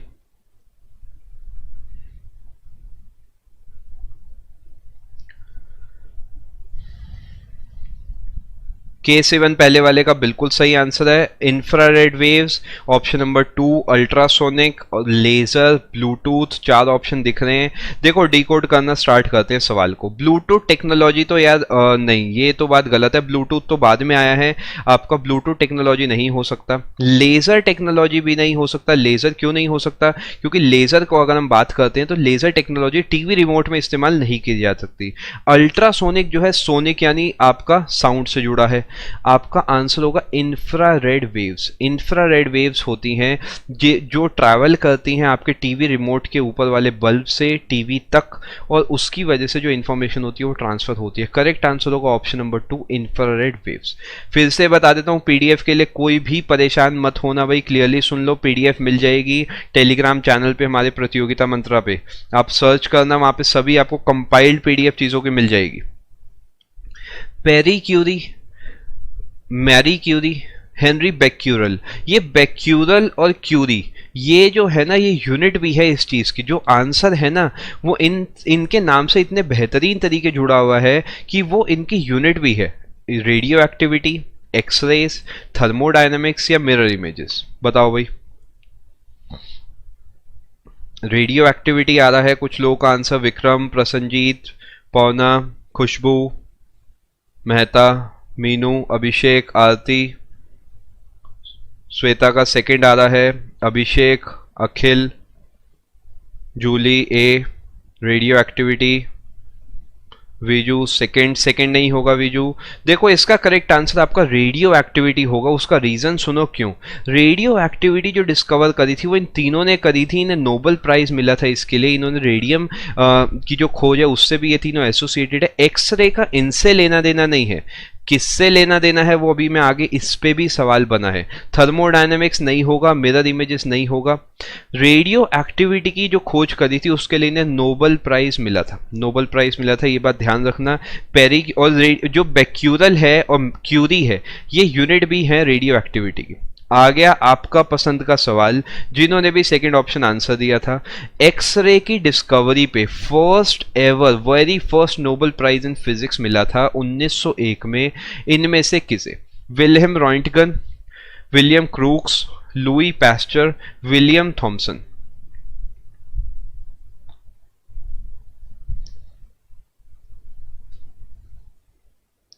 विल्हेम रॉन्टगन, इन्होंने एक्सरे का आविष्कार करा था। एक आपने फोटो भी जरूर देखी होगी, एक हाथ की फोटो है जिसे माना जाता है कि इन्होंने सबसे पहला जो एक्सरे का इमेज है वो है।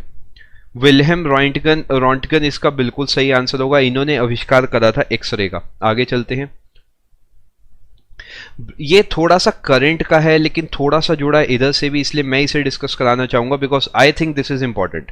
Brazilian physicist and astronomer dash was awarded the 2019 Templeton Prize worth rupees 1.4 million for his work blending science and spirituality। अब पॉइंट यहाँ पर इंपॉर्टेंट ये है कि हम लोग मानते हैं जो साइंस है हमारी उसका स्पिरिचुअल लाइफ से कोई लेना देना नहीं है। यानी जो हम फेथ वाली बातें करते हैं, भगवान है, ऐसा है, वैसा है, धर्म है, उसका साइंस से लेना देना नहीं है। लेकिन लिंक धीरे धीरे बनता जा रहा है साइंस और स्पिरिचुअलिटी के बीच में। इस लिंक को बनाने में बहुत ही बेहतरीन काम जो आपका करा है वो करा है मार्सेलो ग्लेसिस ने हैं और ये जो काम करा है इसके लिए इन्हें एक्चुअल में टेम्पलेटन प्राइज मिला है, टेम्पलेटन प्राइज मिला है 2019 का। Keep this in mind. कहाँ के हैं ये? ब्राजील के हैं, फिजिसिस्ट एंड एस्ट्रोनॉमर है। चलें आगे। आई होप यहां तक। Dash codified first 2 laws of thermodynamics and deduced that the absolute zero of temperature is this. He was honored for this with the naming of Kelvin temperature scale. ये सवाल बढ़िया है, इसमें मैं स्टार बना रहा हूं। ये स्टार बनाना हूं ऐसा इसलिए इंपॉर्टेंट है क्योंकि यहां पर आपको केल्विन तो कहीं दिख ही नहीं रहा। अब आप ढूंढने चले होंगे केल्विन को, लेकिन जो केल्विन है उनका दूसरा नाम भी है कुछ, जो उनका एक्चुअल नाम है वो इन चारों में से कोई है। कोई मुझे आंसर बता सकता है? William Crookes, William Thomson, Robert Hooke या लुई अल्वारेज? बताओ फटाफट से। किसने पहले 2 लॉज बताए थे थर्मोडायनेमिक्स के? उसी ने ये भी बताया था जो एब्सोल्यूट जीरो है, यानी जो आपका टेम्परेचर कम से कम जा सकता है वो 273.15 डिग्री सेल्सियस है माइनस का। ऑटोमेटिकली एक रिलेशन भी बन गया आपका कि जो सेल्सियस है उसका केल्विन से क्या रिलेशन है। जो भी सेल्सियस में टेम्परेचर होगा उसमें ये जोड़ दो, आपका केल्विन में टेम्परेचर आ जाएगा। जिसे नहीं पता कॉपी पेन उठा लो, this is important. William Thomson, फटाफट नोट करो। विलियम क्रूक्स नहीं होगा खुशबू, फटाफट से नोट करो। William Thomson would be the correct answer. इन्हें लॉर्ड केल्विन के नाम से भी जाना जाता था एंड विलियम थॉमसन इस सवाल का आपका सही आंसर होगा। जो पहले 2 लॉ हैं ये इन्होंने ही बनाए थे। आगे चलते हैं। Who invented the atomic battery in 1912? 1912 में आपकी एटॉमिक बैटरी किसने बनाई थी मैं आपको बता देता हूं। इनमें से किसने जिसे भी ऑप्शन ब्लर दिख रहे हैं, एक बार अगर वीडियो क्वालिटी बढ़ा सकते हो तो बेटर रहेगा आपके लिए। एटॉमिक बैटरी किसने बनाई थी? हेनरी मोजले। हेनरी मोजले ने एटॉमिक बैटरी का आपका आविष्कार करा था। बेंजामिन फ्रैंकलिन, लुई पैस्टल, अलेक्जेंड्रो वोल्टा इनसे डायरेक्टली एसोसिएटेड नहीं है एटॉमिक बैटरी से। हेनरी मोजले would be the correct answer. आगे चलो। अ नॉटिकल माइल। अब ये नॉटिकल माइल क्या है, इसकी जरूरत क्या है अलग से? A nautical mile is equal to dash. अब हम सड़क पे ट्रैवल करते हैं तो अपने लिए सीधा हम किलोमीटर या माइल में नाप लेते हैं, लेकिन जब हम ट्रैवल करते हैं ओशियन में, वाटर में, तो हमें लैटिट्यूड लॉन्गिट्यूड के हिसाब से चलना पड़ता है। इसीलिए जो आप ट्रैवल करते हो जब ओशियन के केस में, उस केस में आपको नॉटिकल माइल का आविष्कार आपको यूज करना पड़ता है। इसी से जुड़ा है नॉट, ये भी ध्यान में रखना। जो हम स्पीड नापते किलोमीटर पर आवर में, अगर इसी टाइप से अगर आप नॉट पर आवर में नॉटिकल माइल में नापने लगोगे तो उसमें नॉट एसोसिएट हो जाता है उस चीज से। आगे चलते हैं। 1852 मीटर्स का एक नॉटिकल माइल होता है। एक नॉटिकल माइल होता है 1852 मीटर्स का। काफी सारे लोगों का आंसर गलत है। जिसका भी गलत है, देखो गलत होना, अगर अभी गलत है कोई टेंशन नहीं है, सेशन के बाद भी अगर गलत है तो दिक्कत की बात है। कॉपी पेन आई होप बिना मेरे कहे नोट कर ली होंगी ये चीजें। Option number C 1852, option number C आ रहा है सुथर का। सी नहीं होगा, 1852 होगा, फटाफट से नोट करो। Which of the following stars is nearest to the sun? Sun के सबसे पास कौन सा स्टार है? शुभम, आपको इसकी पीडीएफ जो है टेलीग्राम ग्रुप पे मिल जाएगी। प्रतियोगिता मंत्र आपको सर्च करना है, आपको सारी पीडीएफ कंपाइल्ड मिल जाएगी। Which of the following stars is nearest to the sun? Nearest to the sun इनमें से कौन सा है बताओ? सीरियस, डेनेब, प्रॉक्सिमा सेंचुरी, क्या होगा इनमें से आंसर? ये काफी ज्यादा आपने न्यूज में भी सुना होगा, ये नाम काफी बार आता है आपका न्यूज के अंदर, न्यूज़पेपर्स के अंदर। प्रॉक्सिमा सेंचुरी जो है ये आपका सबसे पास है सन के, और पास का मतलब ये नहीं है कि 2-4 साल में पहुंच जाओगे, लाइट ईयर्स डिस्टेंस है। लाइट ईयर क्या होता है कि लाइट एक साल में कितना ट्रैवल कर रही है, यानी वो एक्चुअल में बहुत ही बड़ा डिस्टेंस हो गया। ऐसा नहीं कि हम वहां जा सकते, अभी अपने पास इतनी बढ़िया टेक्नोलॉजी नहीं है कि हम एक्चुअल में वहां पे ट्रैवल कर पाए। नियरेस्ट टू द सन लिखो कॉपी में, आगे लिखो स्टार, आगे लिखो Proxima Centauri. A traditional battery, जो पहले बैटरी चलती थी, contains which of the following chemicals? कौन सा ऐसा केमिकल है जो उसमें पाया जाता है? सिर्फ एक बात ध्यान रखना, जो बैटरी है वो एसोसिएटेड किससे है? एसिड से, ये बात तो पक्की है। एसिड निकलता था, मूवी वगैरह भी बड़ी देखते हो, गंगा जल वगैरह भी शायद देखी होगी। तो वो कोई ऐसा एसिड है जो बहुत ही ज़्यादा स्ट्रांग है। स्ट्रांग एसिड ज़रा पहचान के बताओ मुझे इसमें से। H2SO4 sulphuric acid, sodium bicarbonate ना, इथेनॉल नहीं, इथाइलिन ग्लाइकोल नहीं, सल्फ्यूरिक एसिड जो दिख रहा है, हाँ सर ये स्ट्रॉन्ग एसिड है। इसका मतलब सल्फ्यूरिक एसिड ही पाया जाता होगा आपका बैटरी के अंदर। अब इसमें क्या होता है, बैटरी के अंदर जो आयनाइजेशन होता है सल्फ्यूरिक एसिड का, जिससे आपकी जो पावर है वो प्रोड्यूस होती है। ऑप्शन नंबर 2 होगा H2SO4। फटाफट से नोट करो, जिसने नहीं नोट करा आगे चलते हैं। Which instrument is used to measure the intensity of light? यहीं पर बात रुक जानी चाहिए। Produced by an unknown source in terms of a standard source। अब इस बात का क्या मतलब है, इसे समझते हैं। इस बात का ये मतलब है कि आपके कहीं पे आपको पता है कि इससे सर्टेन अमाउंट ऑफ एनर्जी निकल रही है, इसके कंपैरिजन में इससे 5 टाइम्स एनर्जी निकल रही है, ऐसा कुछ यहाँ पे इसका मतलब है। यानी basically you are comparing the intensity of light of 2 sources, इससे वर्सेस इससे। डायनेमोमीटर तो डायनेमो तो एसोसिएटेड है इलेक्ट्रिसिटी मैग्नेटिज्म से, कैलिपर भी इससे एसोसिएटेड नहीं है। वर्नियर कैलिपर, अगर आप वर्नियर कैलिपर की बात करते हो तो वो मेजरमेंट से एसोसिएटेड है, वर्नियर कैलिपर। एमीटर की बात करते हो तो इलेक्ट्रिसिटी से एसोसिएटेड है। ऑप्शन ही अपने आप बचा फोटो।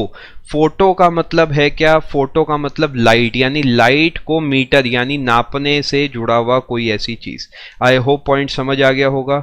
कोई ऐसी चीज जो इंटेंसिटी ऑफ लाइट को नापने में मदद करती है, फोटोमीटर होगा इसका सही आंसर। आगे चलो। आई होप यहां तक सभी को पॉइंट बिल्कुल क्लियर होगा।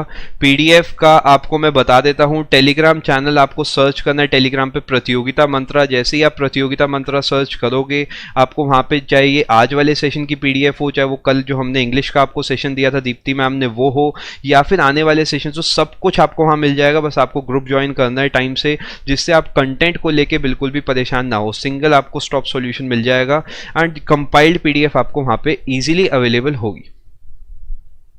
Identify the unit of measuring intensity of sound.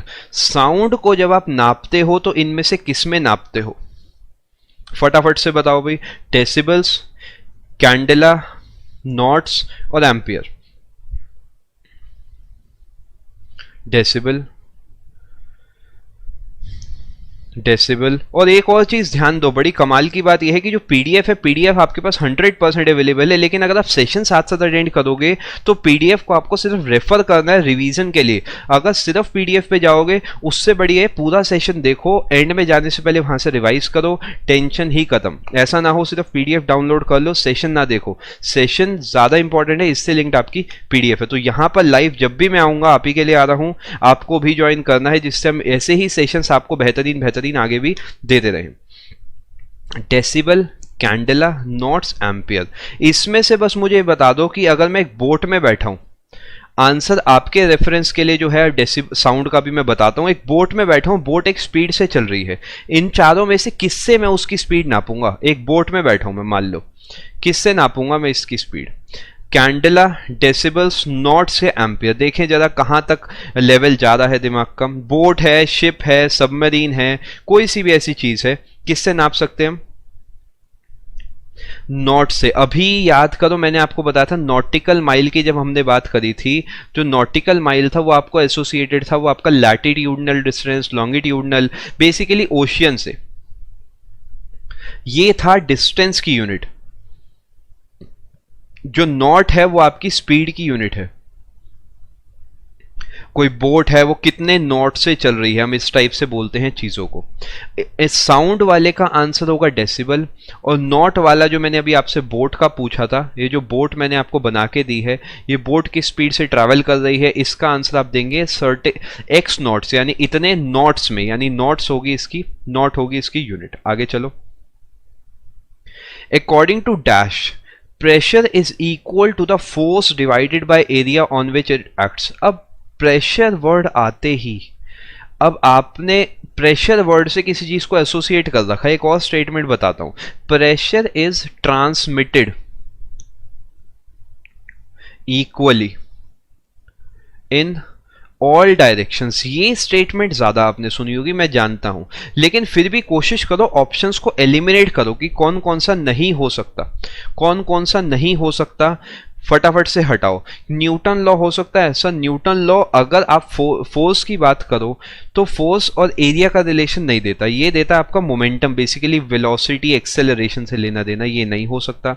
Stefan Boltzmann law जो है वो आपका रेडिएशन से एसोसिएटेड है, ब्लैक बॉडी रेडिएशन से, ये भी नहीं हो सकता। हुक्स लॉ जो आपका है ये आपका इलास्टिसिटी वगैरह से रिलेटेड है, ये भी नहीं हो सकता। क्या बचा? पास्कल्स लॉ बचा, जो कि ऑटोमेटिकली आपका रिलेट करता है प्रेशर से, तो डबली श्योर हम हो गए कि इसका आंसर होगा पास्कल्स लॉ। यानी ये कह रहा है pressure is equal to the force divided by the area on which it acts. जैसे कि अगर मैं आपसे बात करता हूं, इस टाइप से कोई एरिया है, अब मैं कोई एक ऑब्जेक्ट यहां पे रख रहा हूं, इस टाइप से मैंने रखा है, ये 10 किलो का ऑब्जेक्ट है, ये केस नंबर 1 है, यही केस नंबर 2 है, मैंने इसे ऐसे रख रखा है, तो बस मुझे ये भी 10 किलो का है। मुझे बताओ ज्यादा प्रेशर मोर किस में होगा, 1 में या 2 में? प्रेशर ज्यादा किस में होगा?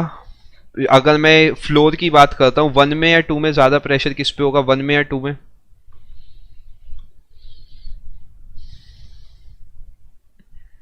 2 में। रवि का आंसर है 2, प्रसन्नजीत 2, फटाफट से बताओ भाई, रवि प्रसन्नजीत 2 आ रहा है आंसर। देखो एरिया कम होगा तो प्रेशर ज्यादा होगा, ज्यादा होगा। आरती, अंकुर, विजू, बढ़िया 2। यहां पे एरिया कम है, एरिया कम का मतलब छोटे से एरिया में ज्यादा फोर्स लग रहा है, बहुत बढ़िया। रितु, प्रिया, अवैस, आंसर करेक्ट होगा 2। प्रेशर ज्यादा 2 के केस में होगा, यहां पर कम प्रेशर होगा, कम प्रेशर होगा, यहां पर ज्यादा प्रेशर होगा। ये एरिया कम है जिसकी वजह से ज्यादा प्रेशर यहां पे लगेगा, बिल्कुल सही। आगे चलते हैं, अगला सवाल देखते हैं। Rajat has hypermetropia, What type of lens will the ophthalmologist recommend to correct his vision? अब यहां पर देखो क्या कमाल की बात है, अब उसने आपको एक वर्ड तो दे दिया, इसका मतलब आप गौर भी नहीं फरमाओगे, लेकिन हो सकता है अगली बार ये 1 वर्ड सब्स्टिट्यूशन में आपको देखने को मिल जाए। सबसे पहले तो मुझे बताओ, क्या ये एसोसिएटेड है ब्रेन से, क्या ये एसोसिएटेड है ईयर से, ए बी, क्या ये एसोसिएटेड है आई से, या क्या ये एसोसिएटेड है आपके लंग्स से? पहला सवाल तो मेरा ये बनता है। उसके साथ साथ हम क्या करेंगे, दूसरी चीजों को भी डिस्कस करेंगे। ये ऑप्थेल्मोलॉजिस्ट जो होता है ये आपकी आंखों की बीमारी को दूर करने में काम करता है। जो ऑप्टिशियन होता है वो होता है जो आपको चश्मा बना के देता है, थोड़ा सा फर्क है दोनों में। यहां पर रिकमेंड करता है ऑप्थेल्मोलॉजिस्ट, यानी एक तरीके का ये मानो ये बता रहा है क्या दिक्कत है, और जो वो काम आपका बनाकर दे रहा है वो है ऑप्टिशियन। अब हाइपरमेट्रोपिया के केस में क्या होता है, कॉन्वेक्स लेंस का इस्तेमाल करना पड़ता है। क्यों करना पड़ता है? इस टाइप की आई होती है और किसी वजह से कोई वीकनेस आ गई, आंख बड़ी हो गई, जो रेज होती हैं ऑब्जेक्ट की वो आपकी सही से नहीं मिल पाती। अब इस टाइप से कोई पंगा आ रहा है, अब हम क्या करें? इसके लिए हम क्या कर सकते हैं, यहाँ पे एक अलग से हम लेंस लगा सकते हैं चश्मे के रूप में, तो ये रेस थोड़ी सी आगे मिलते मिलते यहाँ पर आपकी सही रेटिना के ऊपर मिल जाएगी और इमेज बन जाएगी साफ। हाइपरमेट्रोपिया को काट दो, मायोपिया का आंसर दो, मायोपिया का आंसर दो।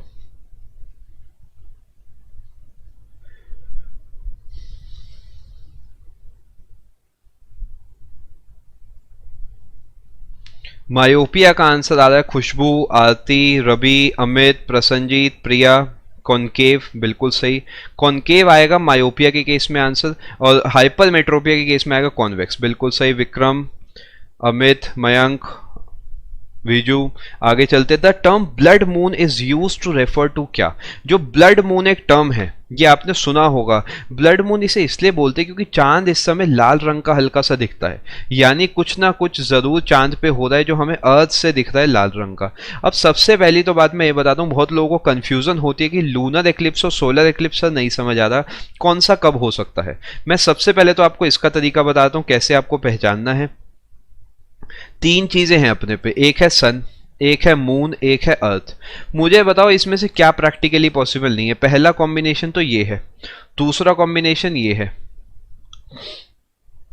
तीसरा कॉम्बिनेशन है अर्थ, सन, मून। यानी ऐसा 1, 2 और 3 में से क्या है जो बन ही नहीं सकता? अरे ध्यान से देखो, क्या अर्थ और मून के बीच में सन आ सकता है? प्रैक्टिकली पॉसिबल ही नहीं है। सन कितना बड़ा है, क्या अर्थ और मून के बीच में आ सकता है? तो ये तो है ही नहीं पॉसिबिलिटी। सिर्फ ये दो बचे, इन्हें हमें डिकोड करना है। डिकोड करने का भी तरीका समझो कि अगर सन यहाँ पर है और आपका अर्थ यहाँ पर है और मून बीच में है, तो इसका मतलब इस एरिया में कुछ पंगा हो रहा होगा, यानी इस समय यहाँ पर तो दिन हो रहा होगा। सोच के देखो, अब दिन हो रहा है और सूरज से कोई बात जुड़ी है, तो क्या मैं इसे सूर्य ग्रहण बोल सकता हूं? क्या ये सोलर एक्लिप्स का केस है? पहले वाला बताओ। नंबर 1, क्या ये सोलर एक्लिप्स का केस है? क्योंकि दिन में हो रहा होगा तभी तो देखो यहां से रेज आके टकरा रही होंगी, यहाँ अंधेरा हो रहा होगा, यहाँ पर कुछ नहीं दिख रहा होगा, अम्ब्रा पेनम्ब्रा ये सब केसेस जो बनते हैं अपने। हाँ, ये सोलर एक्लिप्स का केस हो गया। दूसरा केस समझो, अगर सन तो हमने यहीं पे छोड़ दिया, हमने आगे क्या करा, अर्थ को बीच में ले लिया, मून को यहाँ पे ले लिया। अब ये जो केस बन रहा है कि भैया चांद सही से नहीं दिख पा रहा, तो क्या ये रात को होगा? क्योंकि हमें तो इस एरिया में दिखेगा ना कि चांद नहीं दिख रहा, तो ये होगा रात को, यानी अपने लिए रात वाली कंडीशन होगी। रात को चांद वाला पंगा होता है तो यानी लूनर एक्लिप्स होगा इस केस में आंसर अपना। और यहां पर होता क्या है उस चीज को भी ध्यान से समझो। जो अर्थ की आपकी सरफेस है, जो एटमॉस्फेयर अर्थ के चारों तरफ है, उससे जब सन की रेस टकरा कर जाती हैं तो यहां पर वो टूट जाती है। टूटकर क्या होता है, आगे तक बाकी नहीं जा पाती, सिर्फ रेड जा पाती है, क्योंकि रेड की वेवलेंथ अलग होती है। रेड का जो डिस्पर्जन डेविएशन होता है वो कम होता है, कम डेविएट होती है। तो चांद के ऊपर हल्की लाल रंग की आपको लेयर दिखती है। लाल रंग से अगर आपको दिखेगा तो क्या मैं कह सकता हूं ब्लड जैसा दिखेगा। ब्लड जैसा दिखने के चक्कर में से ब्लड मून नाम दिया जाता है। सभी लोग भाई एक बार मुझे बताओ, सभी को पूरा का पूरा लूनर एक्लिप्स और सोलर एक्लिप्स समझ आया या नहीं आया? इससे बाहर एक्लिप्स में सवाल नहीं बनना। अगर इतना कर लिया तो समझो सब कर लिया।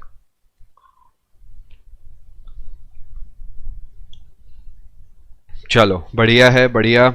आगे चलते हैं, अगला सवाल देखते हैं। इसका आंसर ब्लड मून का आपके लिए होगा lunar eclipse. Which instrument is use to measure blood pressure? फिर से सवाल रिपीट है ये वाला, ठीक है। और फटाफट से मुझे इसका आंसर दो। Glucometer, sphygmomanometer, thermometer, lactometer. Amit कौन से वाला पोर्शन नहीं आया उसमें समझ बताओ। स्फिग्मोमैनोमीटर जो होगा इसका करेक्ट आंसर होगा। ये ना ब्लड प्रेशर नापने में कहा था, पिछली बार मैंने आंसर बताया था, इस बार मैं आपसे पूछूंगा इनमें से कौन सा ऐसा है जो ब्लड की शुगर से एसोसिएटेड है? ब्लड की शुगर से कौन सा एसोसिएटेड है इन चारों में से?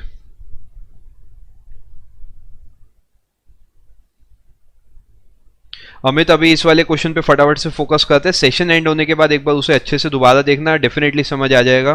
ग्लूकोमीटर, ग्लूकोमीटर ब्लड की शुगर से यानी ग्लूकोज से एसोसिएटेड है। और स्फिग्मोमैनोमीटर जो है आपका ब्लड प्रेशर से एसोसिएटेड है। बिल्कुल सही। आगे चलते हैं। टेम्परेचर से एसोसिएटेड है थर्मोमीटर। लैक्टोमीटर जो आपका है वो एसोसिएटेड है मिल्क की प्योरिटी से। ओरियन कंस्टेलेशन जो होता है, ओरियन कंस्टेलेशन जो होता है वो इन चारों में से कौन सा होता है? बढ़िया सवाल है ये। इससे 2-3 सवाल हैं, सिंगल सवाल नहीं, बहुत सारे सवाल देखने को मिले। ओरियन कॉन्स्टेलेशन जो होता है, और हमेशा ध्यान रखना इन चीज़ों को फोटो से अगर पढ़ोगे ना बेहतरीन तरीके याद होगी। ओरियन कॉन्स्टेलेशन में क्या होता है कि इस टाइप का जो आपके जो तारे होते हैं, कॉन्स्टेलेशन होता है जब बहुत सारे तारे अगर आपको एक साथ दिख रहे तो कोई पैटर्न सा बना रहे हैं। वो जो पैटर्न बनता है जो आपको यहाँ अर्थ पे से दिखता है उसे कॉन्स्टेलेशन आप नाम देते हो। अलग अलग कॉन्स्टेलेशन होते हैं बहुत सारे। तो ओरियन कॉन्स्टेलेशन जो होता है वो कुछ ऐसा दिखता है कि इस टाइप से आप कुछ मानो कि एक हाथ में उसने एक चीज़ पकड़ रखी है, दूसरे हाथ में उसने एक चीज़ पकड़ रखी है। आपको क्यों ना मैं फोटो से ही दिखाऊं। ये हंटर जो केस है, मुझे बताओ क्या अब भूलोगे? अब समझ रहे हो ना, एक हाथ में उसने पकड़ा हुआ है तलवार, एक हाथ में उसने पकड़ा हुआ है तीर कमान। अब नहीं भूलोगे, मुझे ऐसा उम्मीद है।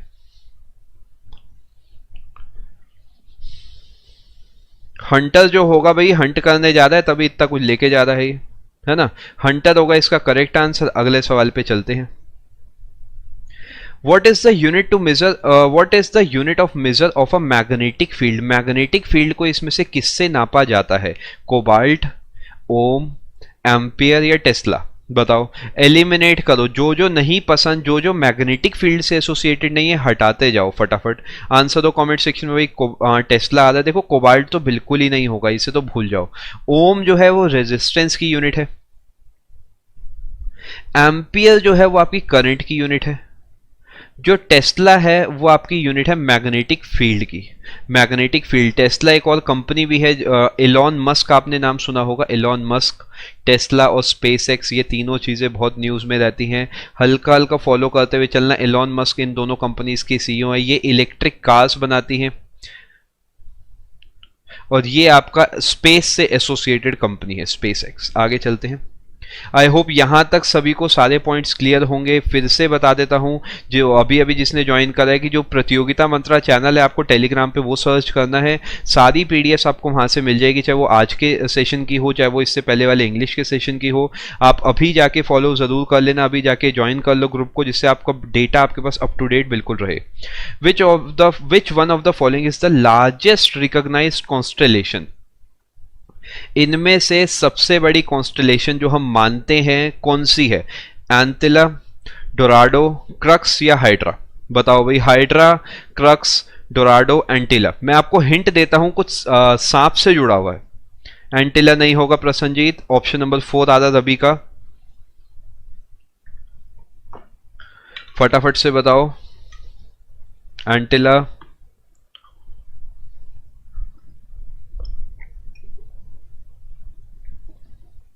चलो हाइड्रा होगा इसका सही आंसर। हजारों तारे मान के चलो एक साथ, ये सब मिलके जो कॉन्स्टलेशन बनता है, एक सांप के जैसा वो बनता है, उसे हम हाइड्रा बोलते हैं। उसे माना जाता है कि वो सबसे बड़ी कॉन्स्टलेशन है। कॉपी पेन उठा लो। फायदा देखो सेशन का तभी है कि जब आप कॉपी में भी चीज़ों को नोट करो। ऐसा नहीं है सिर्फ सेशन को देखा और आगे चले गए, नहीं, कॉपी में नोट करो, बाद में पीडीएफ डाउनलोड करो, पीडीएफ से सवालों को रिलेट करो, जो जो सवाल गलत हुए थे उन सवालों को अपनी कॉपी में नोट करो। यही हार्डवर्क है जिससे आपका सिलेक्शन होने ही वाला है पक्का। Wind turbines convert dash energy into mechanical energy. अब ये तो आसान सवाल है, ये सही होना चाहिए।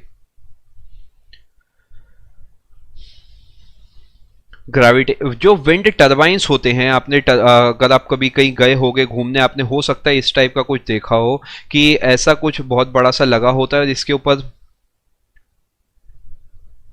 इस टाइप से बना होता है। ये विंड टर्बाइंस क्या करती हैं? ठीक है, ग्रेविटेशन को, काइनेटिक को, न्यूक्लियर को, केमिकल को। ये जो हवा आ रही होती है, हवा की जो काइनेटिक यानी मोशन वाली एनर्जी है, मूवमेंट वाली एनर्जी है, इसे कन्वर्ट करता है पावर के अंदर। इस टाइप से पंखा जो घूमता है, ये घूमता ही इसी वजह से क्योंकि जो हवा है वो इस पंखे की ब्लेड्स को धक्का देती है। काइनेटिक होगा बिल्कुल सही आंसर। आगे चलते हैं। द अप्रोक्सीमेट डायमीटर, स्टार बना रहा हूं, बढ़िया सवाल है, of the sun is dash times the diameter of अर्थ।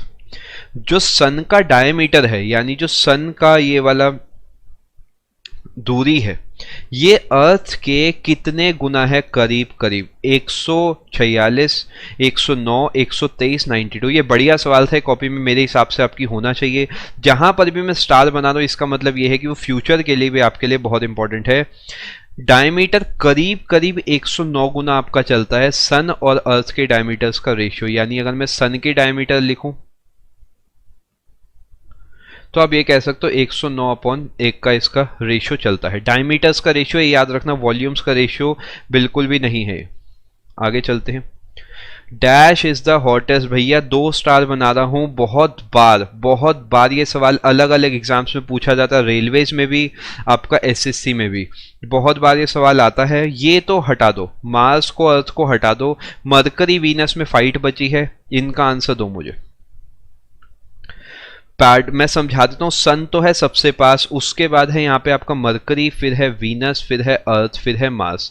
तो देखो मार्स तो बेचारा अर्थ से ठंडा होना चाहिए, इसे छोड़ दो, अर्थ को भी छोड़ दो, ये दोनों बचे फाइट में। अब कहने को तो मरकरी पास में है, लेकिन जो वीनस है उसका जो एटमॉस्फेयर है वो इतना ज़्यादा डेंस है, वो इतना ज़्यादा एटमॉस्फेयर डेंस है कि इसके बाहर जो हवा है, वो जो गर्मी है वो अंदर तो आ जाती है, बाहर नहीं जा पाती। ऐसा मान लो आप कि एक तरफ तो आपने रखा हुआ है फ्राई पैन, जिसे आपने गर्म कर रखा है नीचे से, ऊपर से हीट निकलती जा रही है। एक तरफ आपने रखा हुआ है कुकर, अब कुकर को आपने अगर सिम पर भी रखा हुआ है, कम फ्लेम पर भी रखा हुआ है, तो भी इसके अंदर से हीट बाहर नहीं जा पा रही, अल्टीमेटली ये ज्यादा गर्म होगा। वीनस का एटमॉस्फेयर थिक होने की वजह से ये बाहर नहीं निकल पाता। Venus would be the correct answer. Venus जो है हॉटेस्ट प्लैनेट है आपके सोलर सिस्टम का। आई होप यहां तक आप सभी को सारी बातें समझ आ गई होंगी। तैयारी का परफेक्ट टाइम है, ये बात ध्यान रखना। अब लेट करोगे तो सच में लेट हो जाओगे। विच of the following elements is a metalloid? Metalloid क्या होता है? क्या ये सॉलिड एंड लिक्विड होता है? Option number A. क्या ये एसिडिक प्लस बेसिक होता है? क्या ये मेटल प्लस नॉन मेटल होता है? देखें जरा, पहले तो ये जानना मेरे लिए जरूरी है। Option number C, none of these. Silicon आ रहा है आंसर। फ्री कोर्स के लिए देखो ललित स्पेशल क्लासेस में आप देख सकते हो, हमने बहुत सारा कंटेंट आपको यूट्यूब पे अनअकैडमी प्लस की स्पेशल क्लासेस में दी, आप उन्हें भी देख सकते हो। उसके साथ साथ आप इस कोर्स को भी ज्वाइन कर सकते हो। इसके साथ साथ सभी कोर्सेज आपको एक सिंगल प्लान में मिल रहे हैं। नन ऑफ दीज बताओ भाई। Option number A. क्या metalloid metal plus non metal होता है? एसिडिक और बेसिक एक साथ होता है? सॉलिड लिक्विड होता है? देखो अब मेटल की प्रॉपर्टीज भी शो करता है और नॉन मेटल की प्रॉपर्टीज भी शो करता है। कुछ कुछ कैसे करता है इस चीज को ध्यान से समझो। यानी मेटल भी है नॉन मेटल भी है, मेटल भी नहीं है नॉन मेटल भी नहीं है, यानी समवेयर इन बिटवीन। अब एसिडिक और बेसिक विक्रम आप कह सकते हो, लेकिन वो अल्टीमेटली मेटालिक कैरेक्टर से एसोसिएटेड है। तो इसका जो करेक्ट आंसर होगा वो मेटलॉइड इनमें से कौन सा है? देखो टिन, बिस्मिथ, फास्फोरस नहीं होंगे, सिलिकॉन होगा करेक्ट आंसर। ये क्या मैं कह सकता हूँ, आईसी जो इंटीग्रेटेड सर्किट की जो चिप्स होती है उसमें इस्तेमाल होता है? येस और नो फटाफट से बताओ। जो चिप्स बनती हैं, जो सॉफ्टवेयर्स आप जो लैपटॉप्स वगैरह होते हैं, मोबाइल फोन्स होते हैं, क्या उसमें इसका इस्तेमाल होता है? बिल्कुल होता है इसका इस्तेमाल आईसी चिप्स में। आगे चलते, मिथाइल प्रोपेन। अब ये सवाल पे ध्यान देना, ये सवाल बढ़िया इसलिए है क्योंकि ये सवाल ऐसा है जिसे आप याद करने की जगह अगर आप समझोगे तो ही फायदा करेगा। Methyl propane is an isomer of what? Methyl propane क्या मैं कह सकता हूँ इस टाइप से बनेगा, यानी एक प्रोपेन मैंने बनाया, प्रोप का मतलब 3, मिथ का मतलब 1, मैंने प्रोपेन बनाया, उसके ऊपर एक मिथाइल चिपका। ये किसका आइसोमर है, यानी किसका भाई है, किसका रिश्तेदार है, किसका कजन है? देखो 4 कार्बन वाली चीज है, ध्यान से देखो 4 कार्बन वाला कौन है? पेंटेन तो 5 होता है, प्रोपेन तो 3 होता है, हेक्सेन तो 6 होता है, ब्यूटेन तो 4 होता है। अरे सर यहां भी 4 है, यहां भी 4 है, इसका मतलब अपना काम बन गया। एन ब्यूटेन, यानी सीधा सीधा ऐसा बनाया, ये तो है एन ब्यूटेन। और अगर 3 के ऊपर मैंने यही वाला हटा के यहां पर लगा दिया, यानी ऊपर बना दिया, तो ये हो गया आपका मिथाइल प्रोपेन। बिल्कुल सही। नॉर्मल ब्यूटेन, एन ब्यूटेन, बिल्कुल सही आंसर आ रहा है सभी का। आगे चलते हैं भाई। Which gas in its solid state is also known as dry ice? One of the very few questions जो कि आपको हर एक साल कहीं ना कहीं देखने को मिलता ही मिलता है। फटाफट से बताओ कौन सी ऐसी गैस है जो सॉलिड स्टेट में होती है तो हम इसे ड्राई आइस के नाम से बोला जाता है। Solid CO2 is known as dry ice. ये कहावत आपने सुनी होगी बहुत जगह, स्कूल में जब आप तैयारी कर रहे होगे बुक्स में। CO2 यानी कार्बन डाइऑक्साइड का जो सॉलिड फॉर्म होता है, सॉलिड स्टेट होती है, इसे ड्राई आइस बोलते हैं। जिसे नहीं पता फटाफट से अपनी कॉपी में नोट कर सकते हो। The property of catenation is predominant in. Catenation का मतलब क्या होता है? कैटिनेशन का मतलब होता है रिश्तेदारी बना के रखना। यानी कैसे? लंबी लंबी चेन्स बनाना, लंबी लंबी चेन्स बनाना। देखो कैटिनेशन में सी आ रहा है, चेन में भी सी आ रहा है, कार्बन में भी सी आ रहा है। कार्बन की ऐसी प्रॉपर्टी खास होती है कि लंबी लंबी चेन्स बनाता है। चेन बनाने की प्रॉपर्टी यानी लंबे लंबे पॉलीमर्स बनाना, ये प्रॉपर्टी सिर्फ कार्बन में पाई जाती है। इसलिए कैटिनेशन जो शो करता है सबसे ज्यादा कार्बन ही शो करता है। इसी वजह से आपने देखा होगा आपके आसपास जितनी भी चीजें हैं उसमें से मैक्सिमम चीजें ऐसी हैं जो कार्बन से किसी ना किसी तरीके एसोसिएटेड हैं। Which of the following has a strong fruity fragrance? Fruit जैसी फ्रेग्रेंस इनमें से किसमें? Methanoic acid, methyl chloride, methanol या फिर इथाइल एसीटेट। इनमें से ऐसा कौन है जिसकी फ्रूटी फ्रेग्रेंस है, जिसके फ्रूट के अंदर फ्रूट के जैसी स्मेल आती है? 4 वैलेंस इलेक्ट्रॉन, बिल्कुल सही। इथाइल एसीटेट आ रहा है। प्रिया, खुशबू, विक्रम, अमित, सभी लोग आओ भाई फटाफट से कमेंट सेक्शन में। इथाइल आ रहा है। मैं ये कहूंगा यहीं पे चीज़ों को निपटाओ, सीखो, फिर आगे बढ़ो। अब पीडीएफ डाउनलोड करो, पीडीएफ से रिवाइज करो, फिर से सेशन को देखो, जहां जहां पे डाउट अपनी कॉपी में नोट करो। उस सेशंस को अभी से ज्वाइन करके अपनी तैयारी पे पूरी जान लगा दो। इंतजार किसी का भी मत करो, क्योंकि यही टाइम है। देखो नवंबर स्टार्ट हो गया, आपको पता है मार्च की स्टार्टिंग में एग्जाम है। मार्च को तो भूल जाओ, फरवरी सोच के चलो। फरवरी जो है खुद भी छोटा है। और एक और चीज़ ध्यान से समझ लो कि तैयारी का परफेक्ट टाइम आपका यही है, ठीक है भाई। इथाइल एसीटेट की जो स्मेल होती है वो फ्रूटी होती है, वो फ्रूटी स्मेल होती है इथाइल एसीटेट की। इथाइल एसीटेट जो होता है फ्रूटी स्मेल होती है उसकी। आगे चलते हैं। The property of catenation is predominant in. Property of catenation predominant, ये सवाल हमने ऑलरेडी डिस्कस कर लिया, इस पर ज्यादा टाइम नहीं लगाएंगे। कार्बन इसका आंसर है। क्यों है? क्योंकि ये लंबी लंबी चेन्स बनाता है। Buckminsterfullerene is an allotrope of what? Buckminsterfullerene जो है किसका एलोट्रॉप है इनमें से? कार्बन, आयरन, फॉस्फोरस या बोरॉन? कार्बन,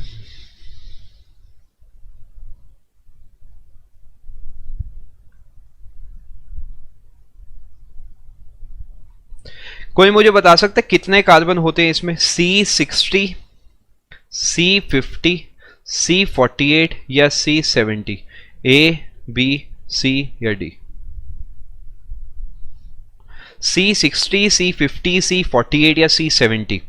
कार्बन इसका बिल्कुल सही आंसर होगा। बकमिनिस्टर फुलरीन जो है एक फुटबॉल टाइप की आपकी एक शेप बनती है, जिसमें कि इस टाइप से आप मान सकते हो बहुत सारे अलग अलग जुड़े होते हैं। फुटबॉल जैसा स्ट्रक्चर एक बनता है, मैं लिख देता हूं इस पे, समवॉट लाइक अ बॉल और अ football.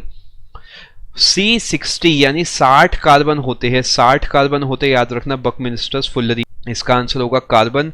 Which of the following is an aldehyde? अभी एल्डिहाइड क्या है? अगर एल्डिहाइड की पहचान है सिर्फ तभी ये आंसर आ सकता है, अदरवाइज इसका आंसर बताना थोड़ा सा मुश्किल है। देखो प्रॉप की बात करता हूं तो सब जगह 3-3 है, तो यहां से तो काम नहीं बनने वाला। यहां से काम बनेगा। इसमें आइन है, इसमें ऑल है, इसमें एल है, इसमें ओन है। अब एल्डिहाइड में जो लगता है वो क्या लगता है?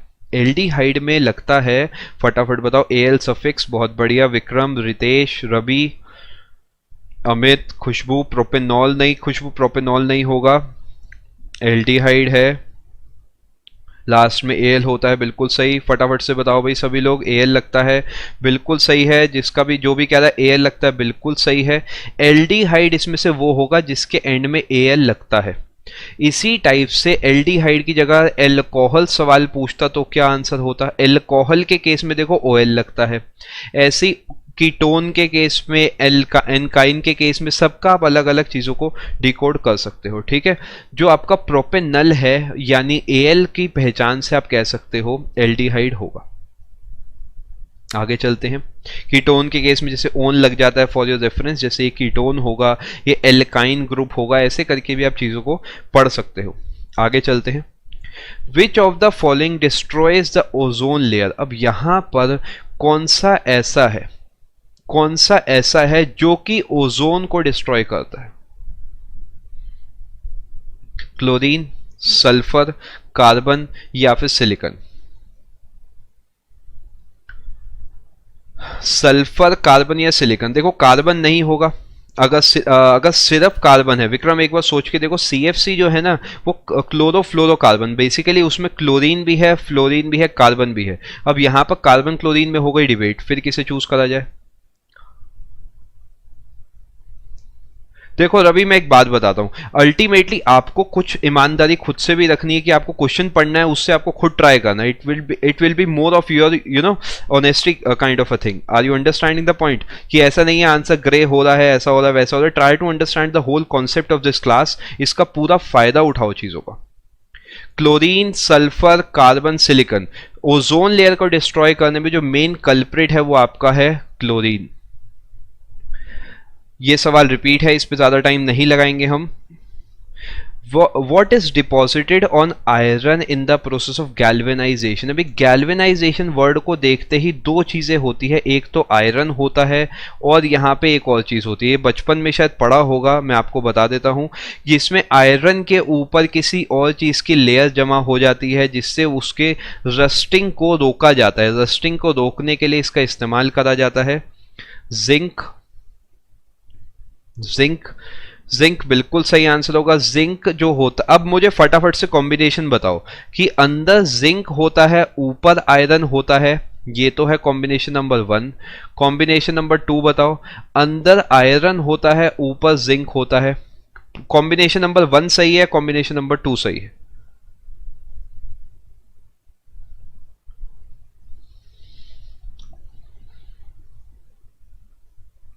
जिंक ऊपर जिंक, ऑप्शन नंबर 2। अंदर जिंक बाहर नहीं, विक्रम अंदर अच्छा आयरन अंदर लिखा है, फिर ठीक है। कॉम्बिनेशन 2 बिल्कुल सही होगा, जिसे नहीं भी पता मैं बता, तो कॉम्बिनेशन 2 सही होगा। बेसिकली जो जिंक होता है वो ज्यादा रिएक्टिव होता है आयरन से, ठीक है। तो जिंक उसके ऊपर कोटिंग एक बना लेता है जो कि प्रोटेक्टिव कोटिंग होती है। प्रोटेक्टिव कोटिंग से फायदा ये होता है कि ये डायरेक्टली जो आयरन है ना, ये आपका एटमॉस्फेयर के कांटेक्ट में नहीं आ पाता। एटमॉस्फेयर के कांटेक्ट में जब ये नहीं आ पाएगा तो इसे वहां से मॉइस्चर नहीं मिलेगा, आपका ऑक्सीजन एयर वाटर नहीं मिलेगा, तो इसकी रस्टिंग नहीं होगी। इसी वजह से गैल्वेनाइजेशन करा जाता है, ये बात ध्यान रखना। इसका आंसर जिंक होगा for the reference. What which of the following metals is the most reactive metal.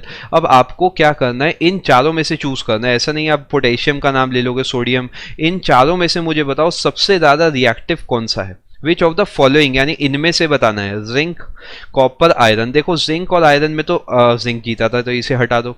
Copper बेचारा कम रिएक्टिव होता है, नीचे आता है रिएक्टिविटी टेबल में, ये भी नहीं है। बचा कैल्शियम और जिंक। कैल्शियम और जिंक बचा है।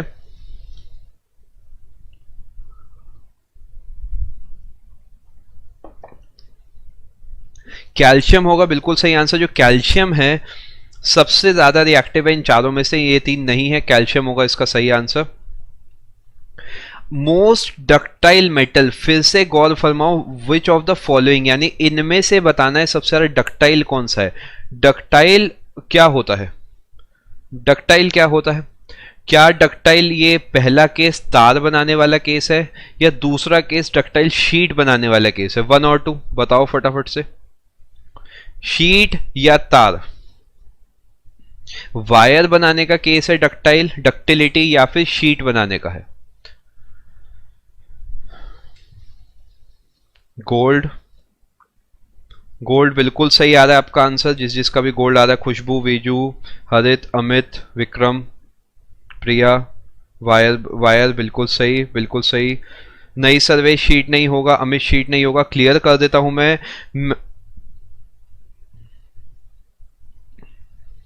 एक चीज होती है मैलिएबिलिटी, एक चीज होती है डक्टिलिटी, दोनों में फर्क समझना। एक होती है मैलिएबिलिटी, एक होता है डक्टिलिटी। डक्टिलिटी जो होती है वायर्स, पतली, बेसिकली पतली तार बनाने की प्रॉपर्टी होती है। पतली शीट बनाने की प्रॉपर्टी जो है आप कह सकते हो मैलिएबिलिटी है, और दोनों इंटर रिलेटेड होती है। ऐसा बिल्कुल मत समझना कि दोनों अलग अलग चीजें हैं। Let me be very clear on this, दोनों चीजें एसोसिएटेड एक दूसरे से ही है, आपको पता होना चाहिए, ठीक है। अब डक्टाइल जो है, इनमें से कौन सा है? गोल्ड सबसे ज्यादा डक्टाइल है। आगे चलते हैं। रस्ट जो होती है, यानी जंग जिसे बोलते हैं, इसे 3 चीजें चाहिए होती हैं। बताओ इनमें से क्या चाहिए होती है, फटाफट से बताओ। आयरन, नाइट्रोजन या मॉइस्चर? चलो बहुत बढ़िया। Sheet, steel, iron, oxygen. Iron, देखो अगर मैं बात करूं रस्ट की, तो रस्टिंग हमेशा आयरन के केस में बोलते हैं। याद रखना, जो कोरोजन होता है ये एक जनरल टर्म है सभी मेटल्स के लिए, लेकिन अगर ये आयरन के लिए मैं इस्तेमाल करूंगा तो मैं इसे रस्टिंग बोलूंगा। तो मुझे आयरन तो पक्का चाहिए, यानी आयरन इसमें नहीं है, हटा दो। अब बचे ये तीनों। आयरन के साथ साथ ऑक्सीजन और मॉइस्चर यानी नमी, ये 2 चीजें बहुत ज्यादा जरूरी है। अच्छा मुझे एक आंसर बताओ, येस और नो में आंसर बताना, ज्यादा मेहनत नहीं करेंगे। अगर सिर्फ मॉइस्चर गायब कर दूं और ऑक्सीजन दे दूं, क्या रस्टिंग होगी? येस और नो? आयरन भी दे दिया, ऑक्सीजन भी दे दिया, क्या रस्टिंग होगी? सिंपल येस और नो लिखो फटाफट से, बताओ। रस्टिंग बिल्कुल भी नहीं होगी, let me be very clear, rusting नहीं होगी। तीनों ही चीजें चाहिए होती है रस्टिंग होने के लिए, रस्टिंग नहीं होगी, बिल्कुल सही। इसका आंसर होगा iron, oxygen and moisture for your reference. Marble cancer क्या है? ये मार्बल कैंसर जो एसोसिएटेड है ना, ये आपका ताजमहल से एसोसिएटेड है। पीछे काफी टाइम पहले कुछ न्यूज भी आपने इस पे सुनी होगी, ताजमहल है या जितने भी मॉन्यूमेंट्स हैं आपके, वो मार्बल कैंसर से जूझ रहे हैं। इसका मतलब ये है जो एसिड रेन होती है, जो एसिड रेन होती है उसके केस में क्या होता है, जो एसिड आता है बारिश के साथ साथ, यानी जो गैसेस होती हैं उसकी वजह से कोरोजन यानी खराब हो जाता है मार्बल। इस केस को बोलते हैं marble cancer. Disease in animals नहीं, कैंसर इन ह्यूमन नहीं, सॉइल डिग्रेडेशन नहीं। इसका आंसर है आपका corrosion of marble due to acid rain. अब ये सवाल बहुत ही बढ़िया है, इस पे स्टार बना रहा हूं, ये सवाल बहुत इंपॉर्टेंट है आपके लिए। मेटल ऑक्साइड्स कैसे होते हैं? क्या ये बेसिक होते हैं, क्या ये एसिडिक होते हैं? पीडीएफ मयंक आपको टेलीग्राम ग्रुप पे हमारे मिल जाएगी, प्रतियोगिता मंत्र आप सर्च करके उसे ज्वाइन कर सकते हो। वहां पे इस सेशन के साथ बाकी सेशन की भी आपको पीडीएफ मिल जाएगी।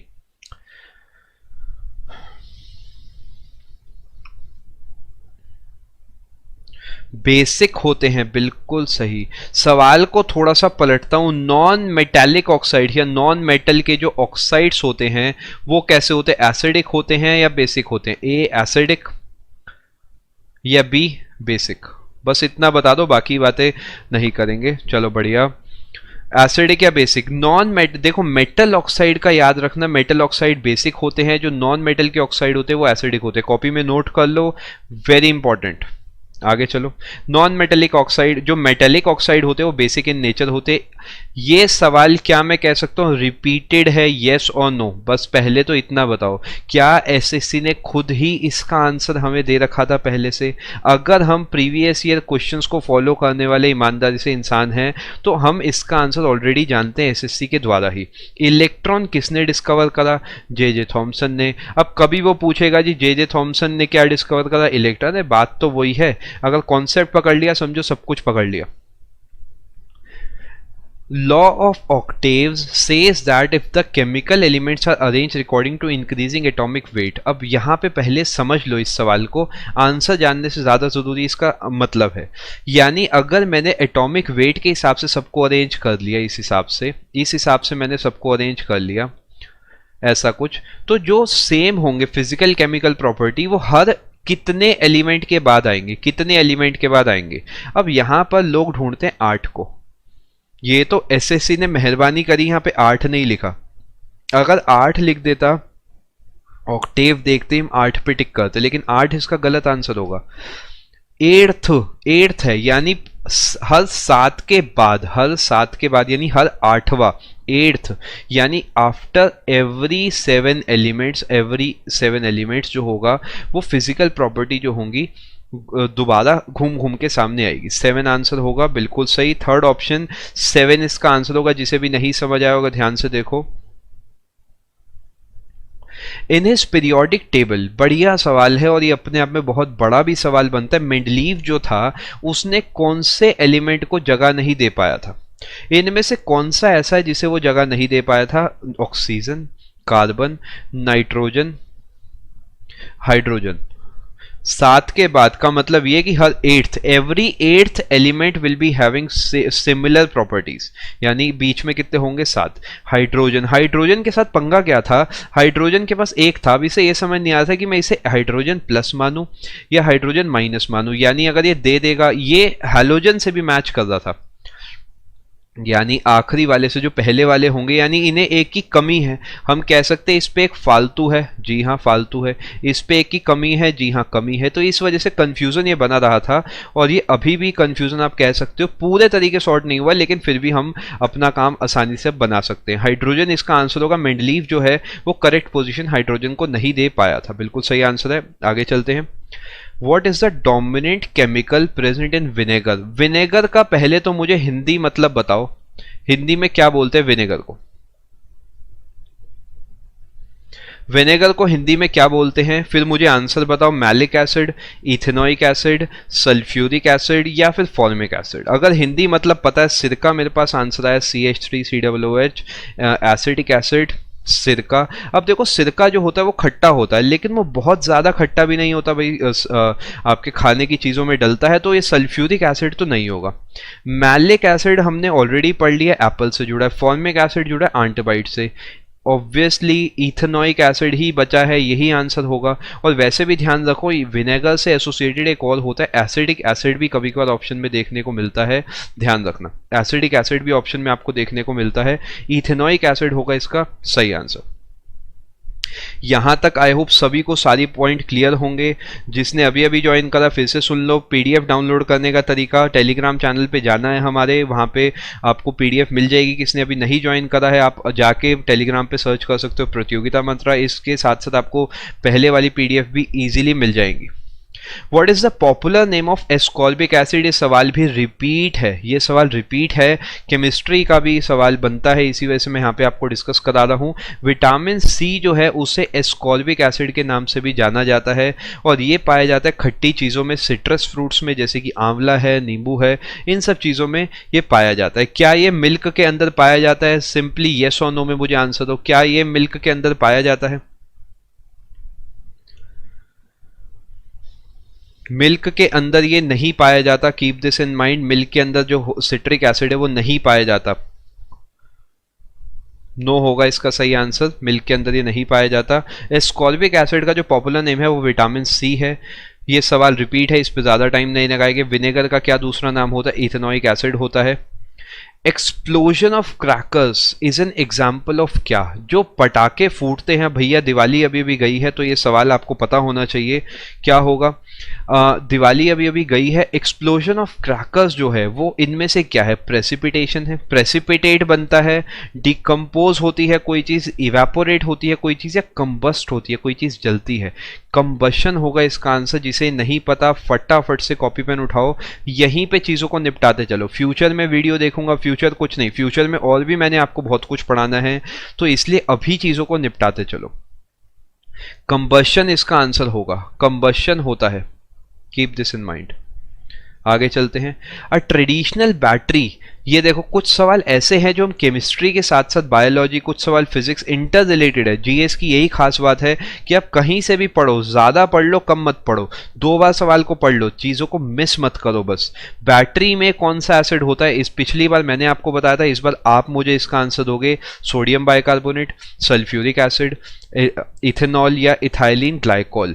ये सल्फ्यूरिक एसिड इसका आंसर होगा। जो स्टार्टिंग से जुड़ा हुआ है सेशन में उसे बात पता होगी, हम ऑलरेडी डिस्कस कर चुके हैं चीज। सल्फ्यूरिक एसिड एक स्ट्रॉन्ग एसिड है, H2SO4।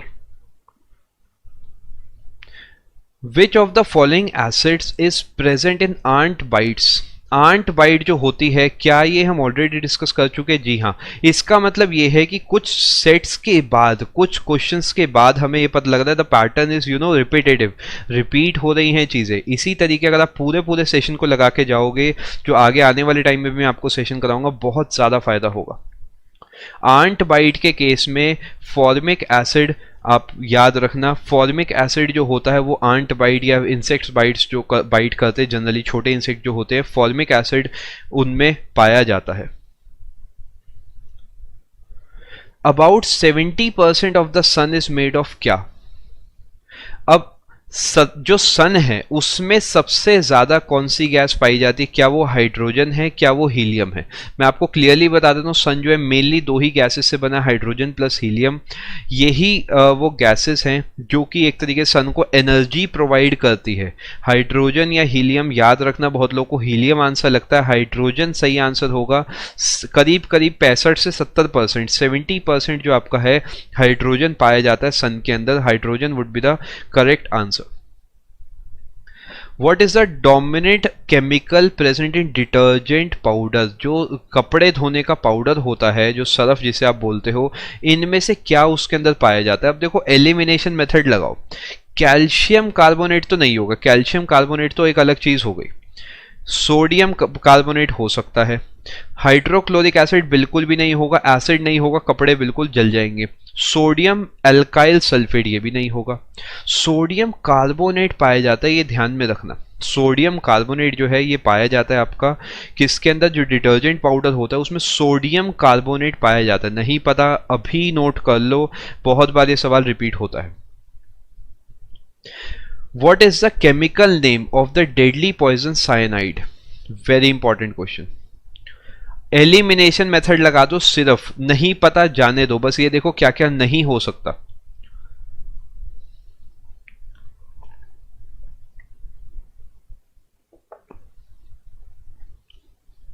इनमें से क्या क्या नहीं हो सकता। सल्फ्यूरिक एसिड क्या साइनाइड होता था? नहीं होता था। HCl तो बिल्कुल नहीं होता। नाइट्रिक एसिड फर्टिलाइजर वाला ये भी इतना ज़्यादा स्ट्रांग नहीं है, नहीं हो सकता। प्रूसिक एसिड, नोट करो फटाफट से कॉपी में, साइनाइड, आगे लिखो प्रूसिक एसिड। प्रूसिक एसिड और साइनाइड नोट करो, आगे चलते हैं। प्रूसिक एसिड इसका सही आंसर होगा। जो केमिकल नेम है साइनाइड का वो प्रूसिक एसिड है।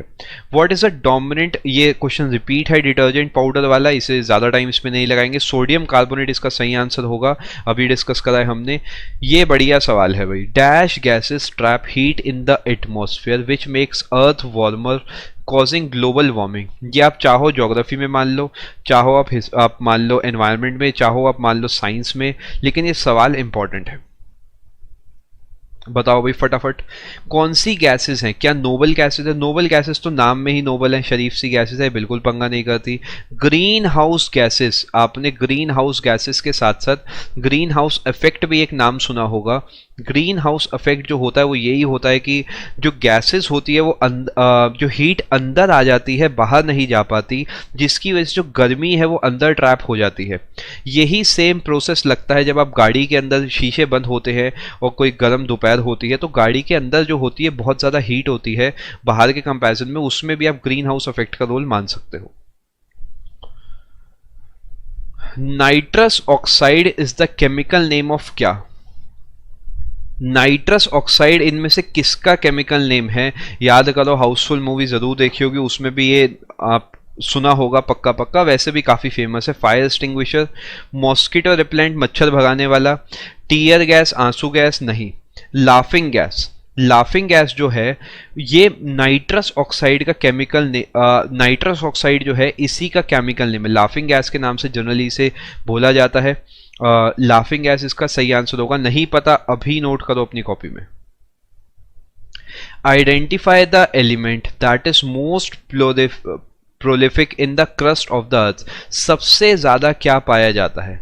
कंफ्यूजन मैं मिटा देता हूं, नाइट्रोजन या ऑक्सीजन, ऑप्शंस को छोड़ दो।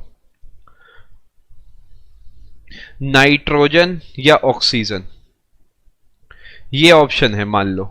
एक लिख देता हूं मैं, सिलिकन। चलो, सिलिकन आया है सर्वेश का आंसर, खुशबू का आया है, ऑक्सीजन मोहम्मद का आया है, ऑक्सीजन अर्चित का है, सिलिकन। फटाफट से बताओ नाइट्रोजन, ऑक्सीजन या सिलिकन? ऑक्सीजन। यहां पर एक चीज ध्यान रखना, मैं आप अभी बताता हूं प्रसन्नजीत, पूरा चीजें मैं डिकोड करके आपको दूंगा। सिलिकन जो है, आप मुझे बताओ, सिलिकन अगर आप सैंड सॉइल को एसोसिएट कर दो तो क्या मैं कह सकता हूं SiO2 बोलना चाह रहे हो? उसमें भी सोचो सिलिकन है तो ऑक्सीजन भी है। अल्टीमेटली जो ऑक्सीजन है वो सबसे ज्यादा होती है क्रस्ट में, ये चीज ध्यान देना। This is not about atmosphere. Atmosphere के केस में जो आप आंसर देते हो वो नाइट्रोजन का देते हो। देखो, जो चीज नहीं आती, सबसे बढ़िया बात यह है कि वो आपको सीखने का मौका मिल रहा है। एग्जाम में मार्क्स कटते हैं या बिना मार्क्स कटे आपको कोई चीज सीखने को मिल रहा है, तो you should take this session very seriously for your career. Oxygen होगा इसका सही आंसर। क्रस्ट में सबसे ज्यादा ऑक्सीजन पाई जाती है, ध्यान रखना। नाइट्रोजन, अगर क्रस्ट को काट के एटमॉस्फेयर लिखता हूं,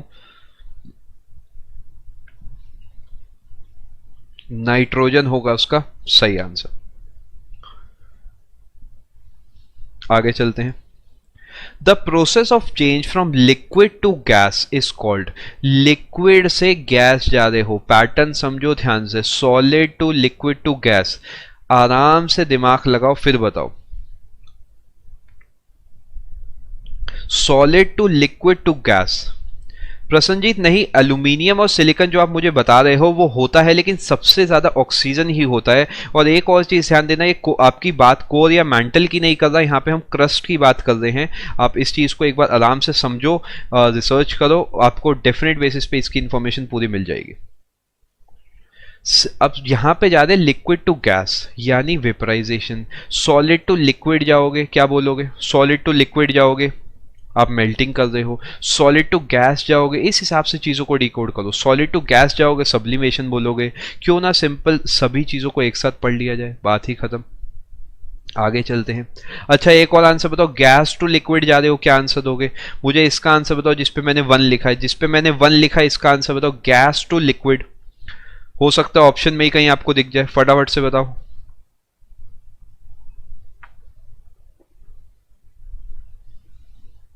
कंडेंसेशन, बहुत बढ़िया, शाबाश।